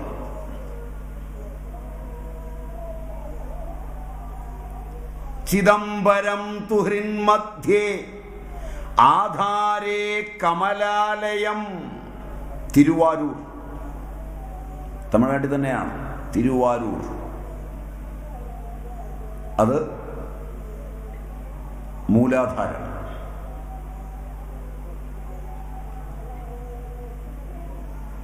ഭാരതത്തെ വെച്ചുകൊണ്ട് ശിവനെ ഒന്ന് കണ്ടാൽ, ഈ മന്ത്രങ്ങളെ ഒന്ന് കണ്ടാൽ, മന്ത്രങ്ങളെ ഇതിനോട് അക്ഷരങ്ങളായി നമുക്ക് പുറകെ കൊണ്ടുവരാം. അതിൽ ഹൃദയമധ്യത്തിലാണ് ഉപാസനയുടെ കേന്ദ്രമെന്നുള്ളത് കൊണ്ട് ചിദംബരത്തെയാണത് പറയുന്നത്. ഋൺമധ്യം. ചിദംബരത്തിൽ പോയിട്ടുണ്ടോ? ഇല്ല. ആരെങ്കിലും പോയിട്ടുണ്ട്? 7 മണിക്ക് എന്നിട്ടുണ്ടോ? 7 മണിക്ക്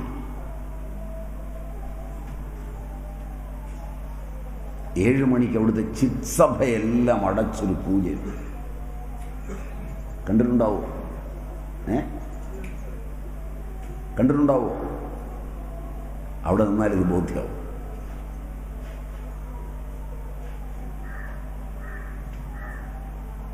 ചിത്സഭയെല്ലാം അടയ്ക്കും, സഭാപതിയായ ശിവനെ എഴുന്നള്ളിച്ചുകൊണ്ട്. എന്നിട്ടൊരു പൂജയുണ്ട് ശിവകാമസുന്ദരിയോടൊപ്പം. ശിവകാമസുന്ദരിയെ അവിടെ കണ്ടിട്ടുണ്ടാവും. അതൊക്കെ അതിൻ്റെ ബാഹ്യ ഉപാസനാരീതികളാണ്. ഞാൻ രണ്ടും ചേർത്താണ് പറയുന്നത്. നിങ്ങൾക്ക് ഇഷ്ടമുള്ളത് സ്വീകരിക്കാം.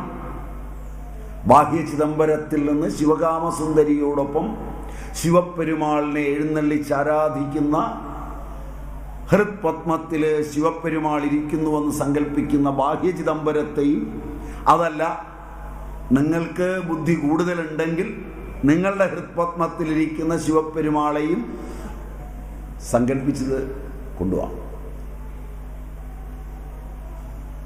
കാരണം 2 തരം ഭക്തന്മാരുണ്ടാകുമെന്നോർത്താണ് ഞാൻ രണ്ടും സൂചിപ്പിക്കുന്നത്.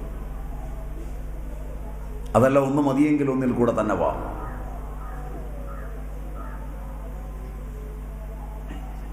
കാരണം പണ്ഡിതന്മാരുള്ള ഒരു ആശ്രമമാണിത് എന്ന് എനിക്ക് നന്നായി അറിയാം. അതുകൊണ്ട് അവർക്ക് വേണ്ടിയാണ് ഞാൻ ബഹിരാകാശത്തെ പറഞ്ഞത് എങ്കിൽ സാധാരണക്കാരായ ജനങ്ങളും വന്നിട്ടുണ്ടാവും. am I right? കുറവായിരിക്കും അവർ.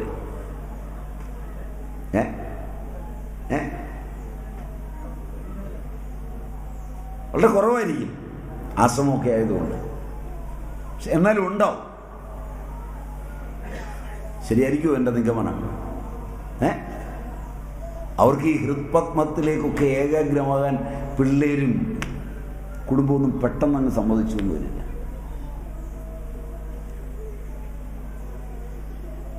അപ്പോ ഒരു ബാഹ്യ ഉപാസന, അവിടുന്ന് പയ്യെ കയറി പോവും. സകല ഉപാസന, അത് അടുക്കിൽ പറഞ്ഞാൽ മൂലാധാരം തിരുവാലൂർ.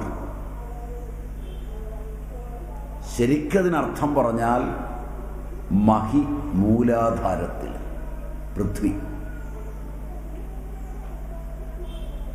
മൂലാധാരം പൃഥ്വി, മൂലാധാരത്തിൽ പൃഥ്വി. മഹിം മൂലാധാരേ കമപി ജലം മണിപൂരേ സ്വാധിഷ്ഠാനേ ഹുതവഹം. എവിടെയാ അങ്ങനെ പഠിച്ചേ?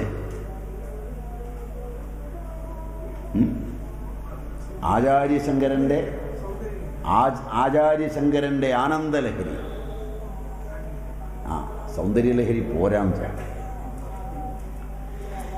കാരണം സൗന്ദര്യമല്ല അതിനുള്ളത്, ആനന്ദമാണ്. അതുകൊണ്ട് ആനന്ദലഹരിയിൽ ആചാര്യ ശങ്കരൻ ചക്രങ്ങളെ കാണുന്നുണ്ട്. ലളിതാ സഹസ്രനാമകാരൻ ഭാസ്കരരായൻ അതിൻ്റെ ഉപാസനയിലൂടെ പോയി വ്യാഖ്യാനം രചിക്കുമ്പോൾ കോടി യോഗിനീഗണ സേവിതയായി നിൽക്കുന്ന ദേവിയെ ഹൃദംബരത്തിൽ കണ്ട് യോഗിനികളെ എണ്ണി സഹസ്രാരംബുജാരൂഢയായി സുധാസാരാഭിവർഷിണിയായി തടില്ലതാ സമരുചിയായി ഷഡ്ചക്രോപരി സംസ്ഥിതയായി നിൽക്കുന്ന ആ ശിവകാമ സുന്ദരിയെ ദർശിക്കുന്നുമുണ്ട്.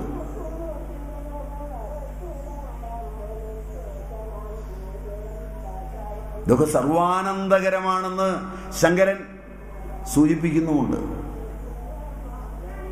അതുകൊണ്ട് ബാഹ്യമായി ക്ഷേത്രമെന്ന നിലയിൽ തിരുവാലൂർ, ഭൂതസഞ്ചയമെന്ന നിലയിൽ പൃഥ്വി മൂലാധാരം, സ്വാധിഷ്ഠാനം ജംബുകേശ്വരം അഗ്നി, ജംബുകേശ്വരം അവിടെ അഗ്നി, മണിപൂരകം തിരുവണ്ണാമല അവിടെ ജലം, അനാഹതം ചിദംബരം അവിടെ ആകാശം, വിശുദ്ധി കാളഹസ്തി അവിടെ വായു, ആജ്ഞ വാരാണസി അവിടെ സദാശിവൻ മനോമയി സ്ഥാനം.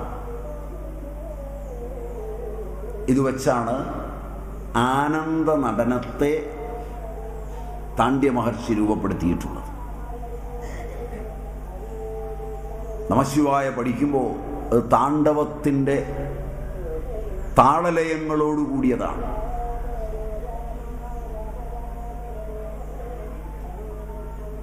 മന്ത്രമതിൻ്റെ ആനുഭൗതിക സൗഭഗങ്ങളോടുകൂടി ഹൃദയാന്തരത്തിലേക്ക്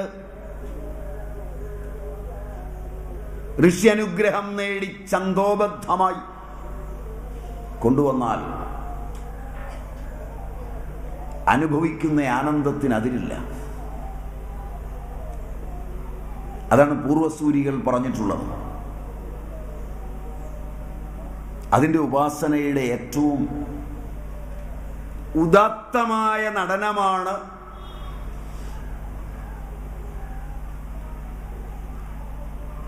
താണ്ഡവം. അത്യന്ത മഹത്വപൂർണമായ കവിത, അത്യന്ത മഹത്വപൂർണമായ ശാസ്ത്രം. അതുകൊണ്ടാണ് ശാസ്ത്ര മഹാകാവ്യമെന്നോ മഹാകാവ്യ മഹാശാസ്ത്രമെന്നോ നിങ്ങൾക്കതിനെ വിളിക്കാം. സൃഷ്ടിയും സ്ഥിതിയും സംഹാരവും എല്ലാം സമ്മേളിക്കുന്ന 4 കൈകൾ 2 കാലുകൾ. താണ്ഡവത്തിൽ പങ്കെടുക്കുന്നത് അത്രയാണ്. ചിദംബരത്തെ കനകസഭയിൽ നടത്തിയ നൃത്തമാണ്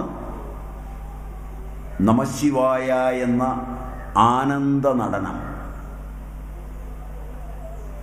എല്ലാ ദക്ഷിണേന്ത്യൻ ക്ഷേത്രങ്ങളിലും ഇതിൻ്റെ രൂപമുണ്ട്. ഒട്ടെല്ലാ ദക്ഷിണേന്ത്യൻ ക്ഷേത്രങ്ങളിലും ഇത്രയധികം പ്രചാരം എങ്ങനെ ഇതിന് ലഭിച്ചു? ആരിത് പ്രചരിപ്പിച്ചു? ആ കാലങ്ങളിൽ വ്യത്യസ്ത രാജാക്കന്മാരും വ്യത്യസ്ത ഭൂപ്രദേശങ്ങളും ഒക്കെ ഇതിനെ എങ്ങനെയാണ് നെഞ്ചിലേറ്റിൽ ആളിച്ചത്? എന്താണിതിൻ്റെ ഉപാസന? ഇങ്ങനൊരു സംസ്കാരമൊന്നും ഇല്ലായിരുന്നുവെന്ന് അടച്ചധിക്ഷേപിക്കുവാനും വിശ്വസിക്കുവാനും ഒരുങ്ങുന്നതിന് മുമ്പ് അതിൻ്റെ രജതരേഖകളല്ലേ എത്രയോ കോടി ഇന്ന് മുടക്കിയാൽ പറ്റില്ലാത്ത വിധം കിടക്കുന്നത്. നടന്നു നോക്ക്. ആംഗലേയ പുസ്തകങ്ങളിൽ കോറിയിട്ട വരികൾ വായിച്ച് വിശ്വസിക്കുന്നതിനപ്പുറം ഈ മണ്ണിലൂടെ ഒന്ന് സഞ്ചരിച്ചു നോക്ക്. പഞ്ചാക്ഷരിയുടെ താളം പിടിക്കുന്ന തൂണുകളും പഞ്ചാക്ഷരമുതിർക്കുന്ന ഗോപുര കവാടങ്ങളും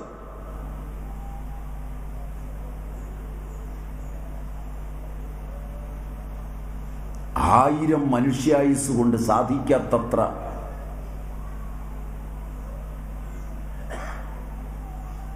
കല്ലുകൊണ്ട് കവിത എഴുതിയ പൂർവസൂരികളുടെ തപസ്സിനെ മനസ്സിലാകുമെങ്കിൽ കണ്ണു തുറന്നു നോക്കാം.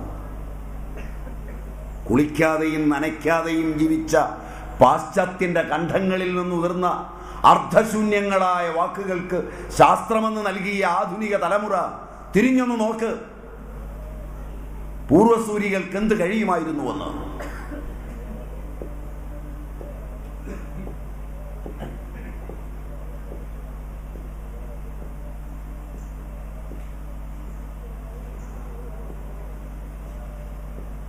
ഒരു തവണ സഞ്ചരിക്കുക.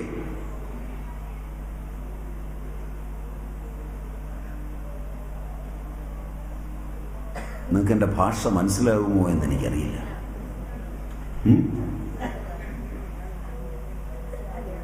മെല്ലെ ഒന്ന് സഞ്ചരിക്കുക. പൈസ തീരെ ഇല്ലെങ്കിൽ ഭിക്ഷ എടുക്കുക. കാരണം ഭിക്ഷാടനത്തിൻ്റെ എക്കാലത്തെയും കുലഗുരുവായ ഭിക്ഷുവിനെ കാണാൻ സ്വന്തം കാശ് വേണമെന്നില്ല. തെണ്ടിയെ കാണാൻ പോകുമ്പോൾ തെണ്ടിപ്പോയാലും മതി.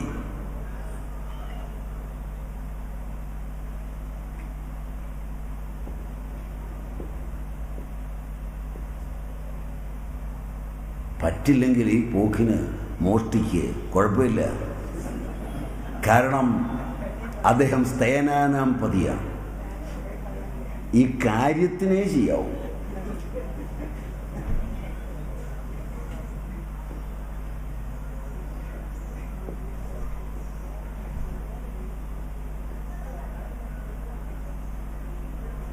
കാരണം നല്ല ശിവരാത്രി, ശുഭരാത്രി. ആ ചിദംബരത്തെ കനകസഭയിൽ നടത്തിയതാണ് ആനന്ദ താണ്ഡവം. ദക്ഷിണാന്ത്യയിലെ എല്ലാ ക്ഷേത്രത്തിലും കാണാം അതിൻ്റെ രൂപം. പ്രത്യേകിച്ച് ചോളരാജ്യത്ത്. ചോളന്മാരായിരുന്നു ഇതിൻ്റെ ഏറ്റവും വലിയ പ്രചാരകർ. അതിലൊരു കഥയുണ്ട് അദ്ദേഹത്തിൻ്റെ നൃത്തത്തെക്കുറിച്ച്. അത് നിങ്ങൾ കേട്ടിട്ടുള്ളതായിരിക്കും.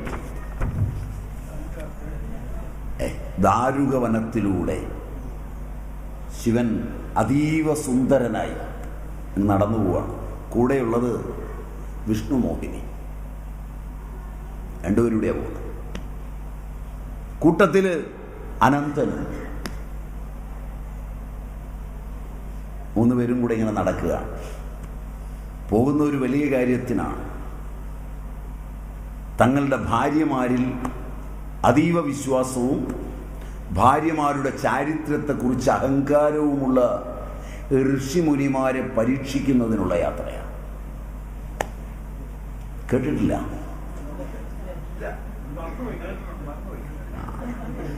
അതട്ടിപ്പ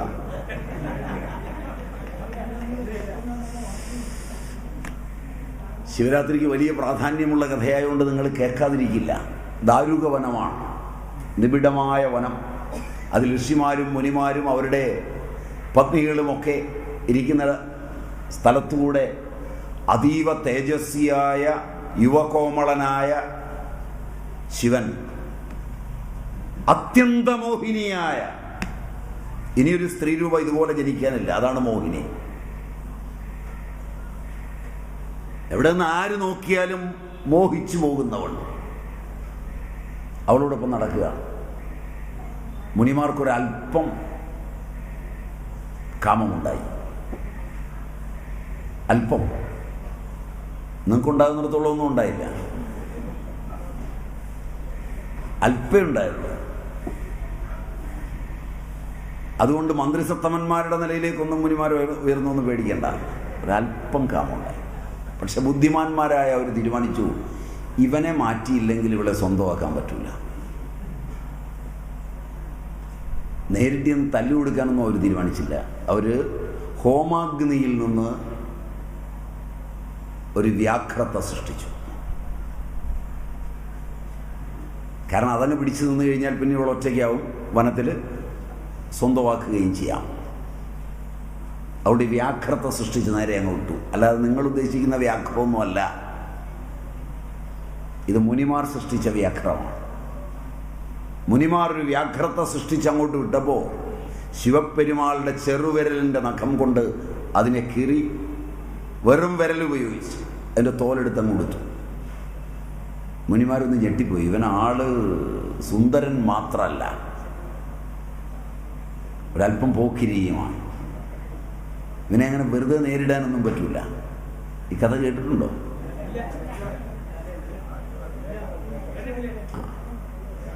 അങ്ങനെ ഉടുത്തു കഴിഞ്ഞ് ഗംഭീരനായി നിൽക്കുമ്പോൾ മുനിമാർ അടുത്ത മന്ത്രം ഉരുവിട്ട് ഒരു കാളസർപ്പത്തെ ഉണ്ടാക്കി. വിഷം ചീറ്റി കാളസർപ്പം ശിവപ്പെരുമാളുടെ അടുക്കലേക്ക് വരുമ്പോൾ അതിനെ എടുത്ത് കഴുത്തിലേക്ക് ഇട്ടു. അത് ആഭരണമായി. ഇനി ഇയാളെ എന്തുകൊണ്ടാണ് നേരിടേണ്ടത് അവരാലോചിച്ചു. ലോകത്തിലെ സകല ദുർബാധകളും അടങ്ങുന്ന മുയലകനെ സൃഷ്ടിച്ചു. മുയലകൻ എന്ന് കേട്ടിട്ടുണ്ടോ? ഇല്ല. താണ്ഡവമാടുന്ന ശിവന്റെ വലതുകാലിൻ്റെ കീഴിൽ കിടക്കുന്ന ഒരു രൂപം കണ്ടിട്ടുണ്ടോ? അപസ്മാരമൂർത്തി എന്ന് പറയും. അപസ്മരണത്തിൻ്റെ ഭാവങ്ങൾ ഉളവാക്കുന്ന മുയലകനെ സൃഷ്ടിച്ചു. അതങ്ങി എന്നപ്പോൾ തൻ്റെ വലതുകാൽ അതിൻ്റെ നടുവിൽ ചവിട്ടിപ്പിടിച്ച് ഇടതുകാൽ ഒരു കരം കൊണ്ട് താങ്ങി വലതു കൈയിൽ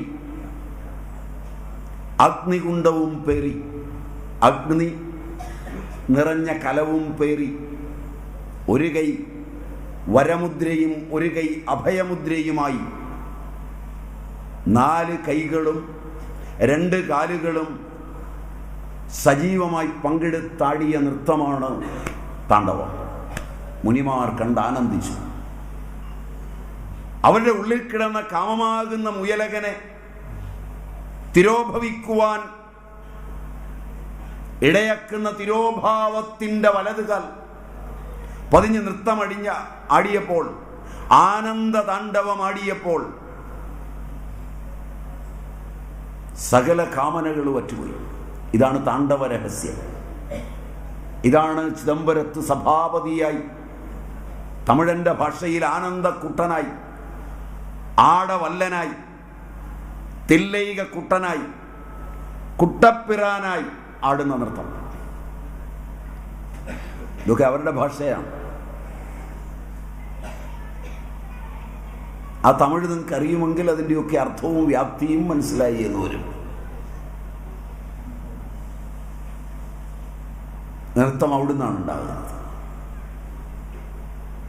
നടത്തിയ ആനന്ദ നടനം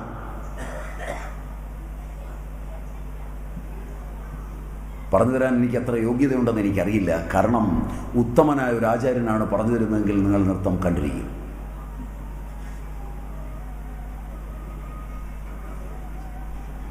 എൻ്റെ ആചാര്യന്മാർക്ക് അതിന് കഴിവുണ്ടായിരുന്നു.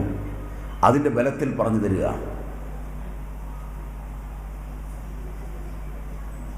എനിക്കതത്ര മനസ്സിലായി എന്നറിയുന്നത് നിങ്ങൾക്കത്ര മനസ്സിലാകുമെന്നുള്ളതിനെ ആസ്വദിച്ചു മാത്രമാണ്.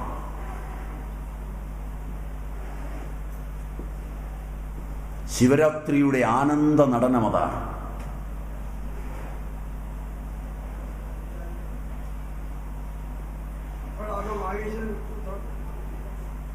ആ സൂത്രങ്ങളൊക്കെ വരുന്നത് ആ ഡമരുവിൽ നിന്നാണ്. ആ സമയത്താണ് വരുന്നത്. സംഗീത സാമ്രാജ്യത്തിൻ്റെ സമസ്ത ശാസ്ത്രവും നാരദൻ കേൾക്കുന്നത് ആ ഡമരുവിൽ നിന്നാണ്.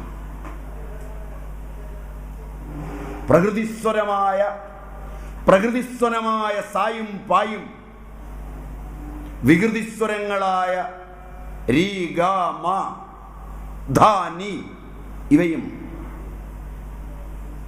ആ ആനന്ദവല്ലഭന്റെ, ആ ആനന്ദക്കുട്ടന്റെ, ആ കുട്ടപ്പിറാന്റെ ഡമരുവിൽ നിന്ന് വരുന്ന ശബ്ദങ്ങളിൽ നിന്നാണ് സർവലോക സംഗീത സാമ്രാജ്യത്തിന്റെ അധിപതിയായി രൂപാന്തരപ്പെട്ട നാരദന്റെ ഹൃദയാന്തർഭാഗത്തേക്ക് പതിച്ചത്. സംഗീതത്തിൻ്റെയും ഭാഷയെ വികാരമുള്ളതാക്കി തീർക്കുന്ന വ്യാകരണത്തിൻ്റെയും നിത്യനിർച്ഛരി ആ സദാശിവ പെരുമാളുടെ ഡമരുവിന്റെ സംഭാവനയാണ്. അതിലാണ് സൃഷ്ടിയുടെ സമസ്ത ലോകങ്ങളും ഒന്നിക്കുന്നത്.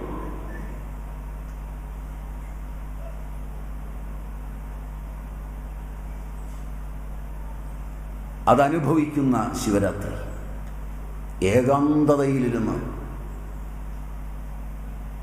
കണ്ണുകളടച്ച് ഹൃത്പത്മത്തിലേക്ക് നോക്കി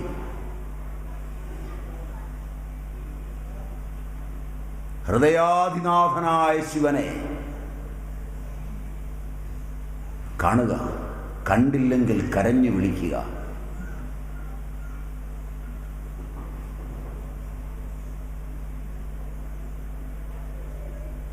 അതിൻ്റെ സുന്ദര സുരഭില രാത്രി.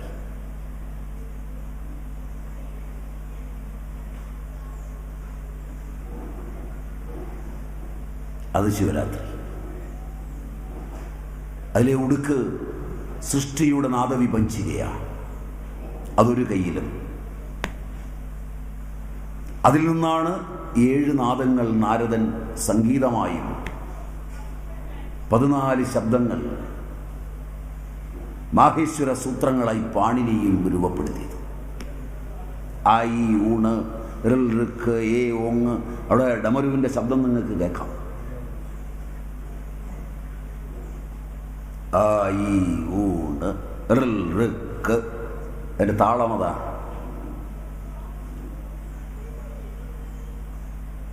ആ താളത്തിലൊക്കെ പഠിക്കണം.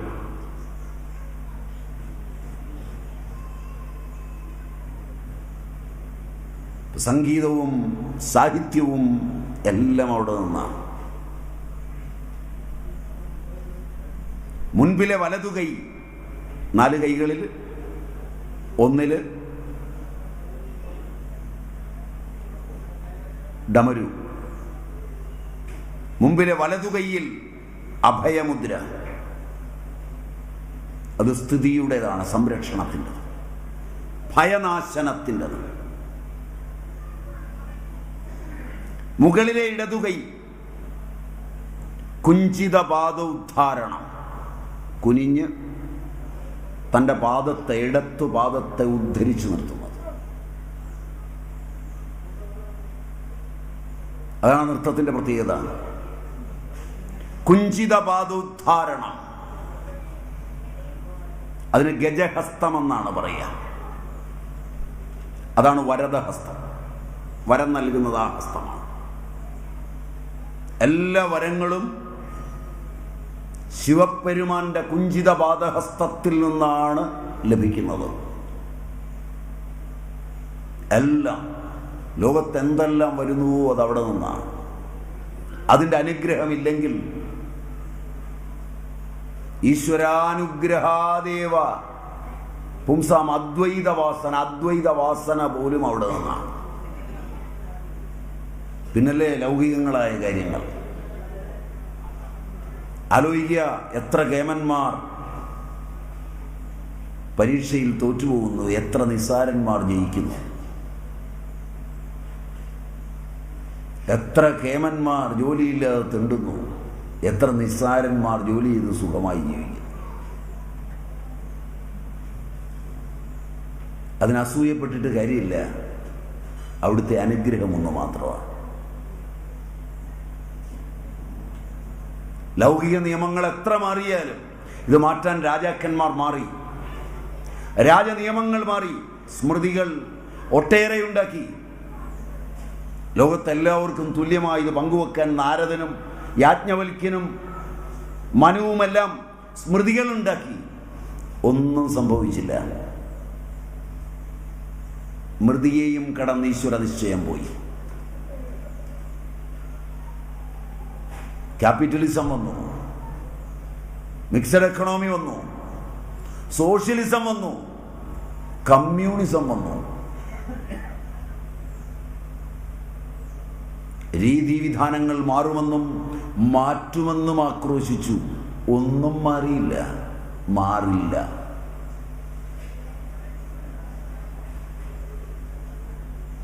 മാറുമെന്ന് ആശിച്ചൊരു ജന്മം പാഴാക്കുന്നതിനേക്കാൾ നന്ന് മാറില്ല എന്ന അനുഭവം പഠിക്കുകയാണ് നല്ലത്.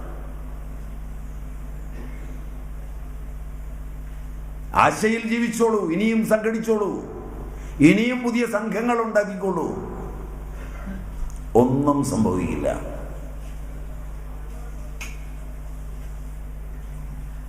ഒന്നും. നിരാശാവാദമല്ല, ഉറപ്പുള്ള സത്യത്തിൻ്റെ വാദം.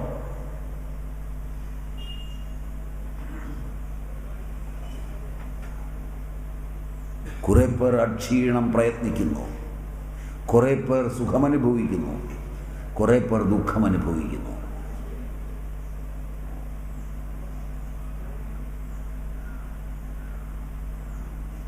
ഇങ്ങനെയൊന്നുമല്ല വേണ്ടതെന്ന് ഭക്തനും ഭക്തനല്ലാത്തവനും പണ്ഡിതനും ജ്ഞാനിയും എല്ലാം കലഹിക്കുന്നു. ലോകം മാറ്റിമറിക്കാൻ ഒമർ ഖയ്യോമിനെ പോലെ. ആ പ്രേമഭാജനമേ, വിധിയുടെ സാഹായ്യം അവലംബിച്ച് താറുമാറായ ഈ പ്രപഞ്ചഘടത്തെ എൻ്റെ ഉള്ളം കൈയിൽ ഒതുക്കാൻ കഴിഞ്ഞിരുന്നെങ്കിൽ ഞാനിത് തല്ലിയുടച്ച് പുതിയൊരു സൃഷ്ടി നടത്തുമായിരുന്നുവെന്ന്. വ്യാമോഹം മാത്രം. ജനാധിപത്യം വന്നു, പുതിയ നിയമനിർമ്മാണങ്ങളും സംഘടനകളും ഉണ്ടായി, തെരഞ്ഞെടുത്ത മന്ത്രിമാർ വന്നു. നിങ്ങളുടെ ചെലവിൽ, നിങ്ങളുടെ മുമ്പിൽ ഒന്നിച്ചിരിക്കുകയും ഒന്നിച്ച് കലഹിക്കുകയും പെണ്ണുകേസുണ്ടാക്കുകയും പരസ്പരം ഭത്സിക്കുകയും ചെയ്തിട്ട് കണ്ടുകൊണ്ടിരിക്കേണ്ടി വരുന്നു. നിങ്ങൾക്ക് ഒന്നും ചെയ്യാനാവില്ല, ഒരുത്തനും ഇറങ്ങിപ്പോവില്ല. ഭവിതവ്യം ഭവത്യേവ. പക്ഷെ നിങ്ങൾ വ്യാമോഹിക്കുന്നു.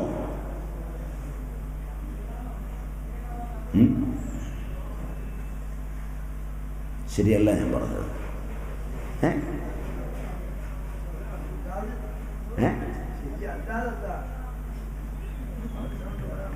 പേടി കാരണമാണ്. ശരിയുണ്ട് ഇല്ലേ? അതുകൊണ്ട് ശരിക്കാലോചിക്കും. അകുഞ്ചിത പാദങ്ങളെ ഗ്രഹിക്കുന്ന കരങ്ങളിൽ നിന്ന്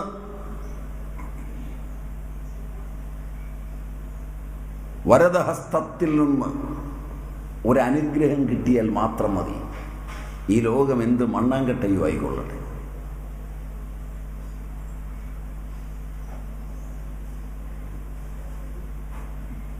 ഇതിലേക്ക് നിങ്ങൾ മടങ്ങേണ്ടി വരും. എല്ലാം കഴിഞ്ഞ് മടങ്ങുന്നതിനേക്കാൾ നല്ലത് ആരോഗ്യമുള്ളവ മടങ്ങുക.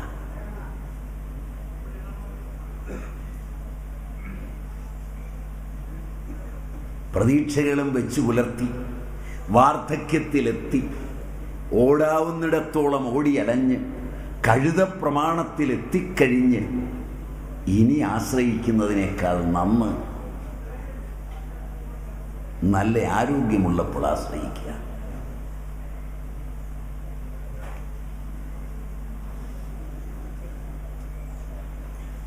ഇത് കഴിഞ്ഞു പോയല്ലോ, അടുത്ത ജന്മം ഉണ്ടെന്ന് സമാനിക്കും.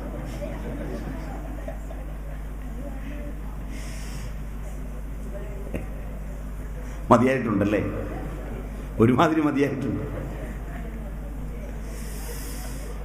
അപ്പോ മുകളിലെ ഇടതുകൈ സംഹാരത്തിൻ്റെ ആ പാത്രത്തിൽ അഗ്നിയുണ്ട്. ഒരു കലത്തിൽ അഗ്നിയുമായി ഇടതുകൈ. താഴത്തെ ഇടതുകൈ കുഞ്ചിത പാദോദ്ധാരണം. ആ അഗ്നിയുള്ള കൈ സംഹാരത്തിൻ്റെയാണ്. കുഞ്ചിതപാദത്തെ ഉദ്ധരിക്കുന്ന കൈ ഗജഹസ്തമെന്നാണ് പറയുക, വരദഹസ്തം. ഇതാണ് വരങ്ങൾ ഉതിർക്കുന്നത്. ഇടതുകാലിനെ ഉയർത്തുന്നു, എന്ന് പറയുന്നത് അതാണ്. വലതുകാൽ മുയലകത്തിനുമേൽ, അതാണ് തിരോഭാവം. ഭൂമിയിലുണ്ടാകുന്ന എല്ലാ മായയും തിരോഭവിപ്പിക്കുന്ന, മായാമറ മാറ്റുന്ന അഹങ്കാരം ഈശ്വരാനുഗ്രഹം കൊണ്ടേ പോവും, അല്ല ഒന്നുകൊണ്ടും പോവില്ല. ഈ ജഗത്ത് എൻ്റെയാണ് എന്ന ബോധം വരുമ്പോഴാണ് അഹങ്കാരം വരുന്നത്. സമയം എന്തായി?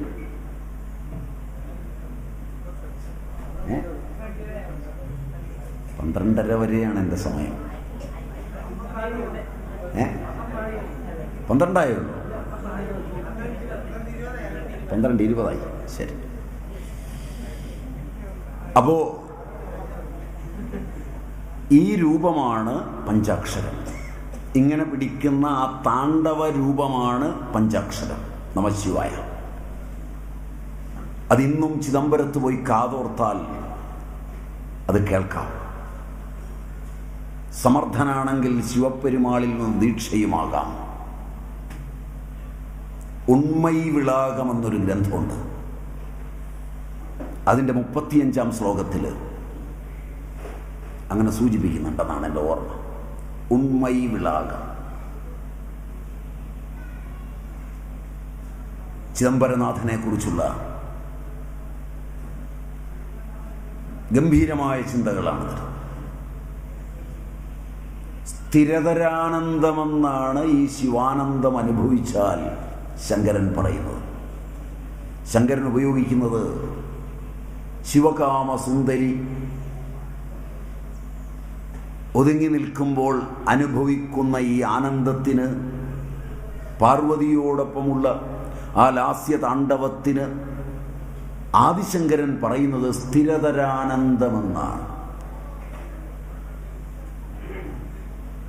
അന്നപൂർണേശ്വരി സ്തവത്തിൽ ഉർവീ സർവജനേശ്വരി ഭഗവതീ മാതാന്നപൂർണേശ്വരി വേണീ നീല സമാനകുന്തളധരി നിത്യന്നദാനേശ്വരി സർവാനന്ദകരി സദാശിവകരി കാശീപുരാധീശ്വരി ഭിക്ഷാം ദേഹി കൃപാവലംബനകരി മാതാന്നപൂർണേശ്വരി എന്ന് ചൊല്ലുമ്പോൾ അതിലെ സർവാനന്ദകരി സദാശിവകരി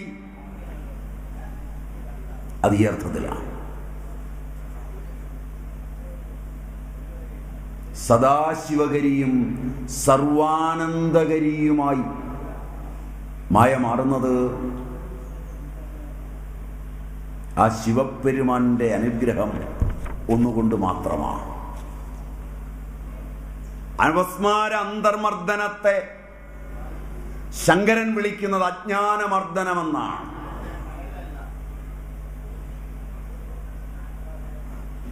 അപ്പോൾ സൃജസ സൃഷ്ടി, രക്ഷണം സ്ഥിതി, ത്രിപുരദഹനം സംഹാരം,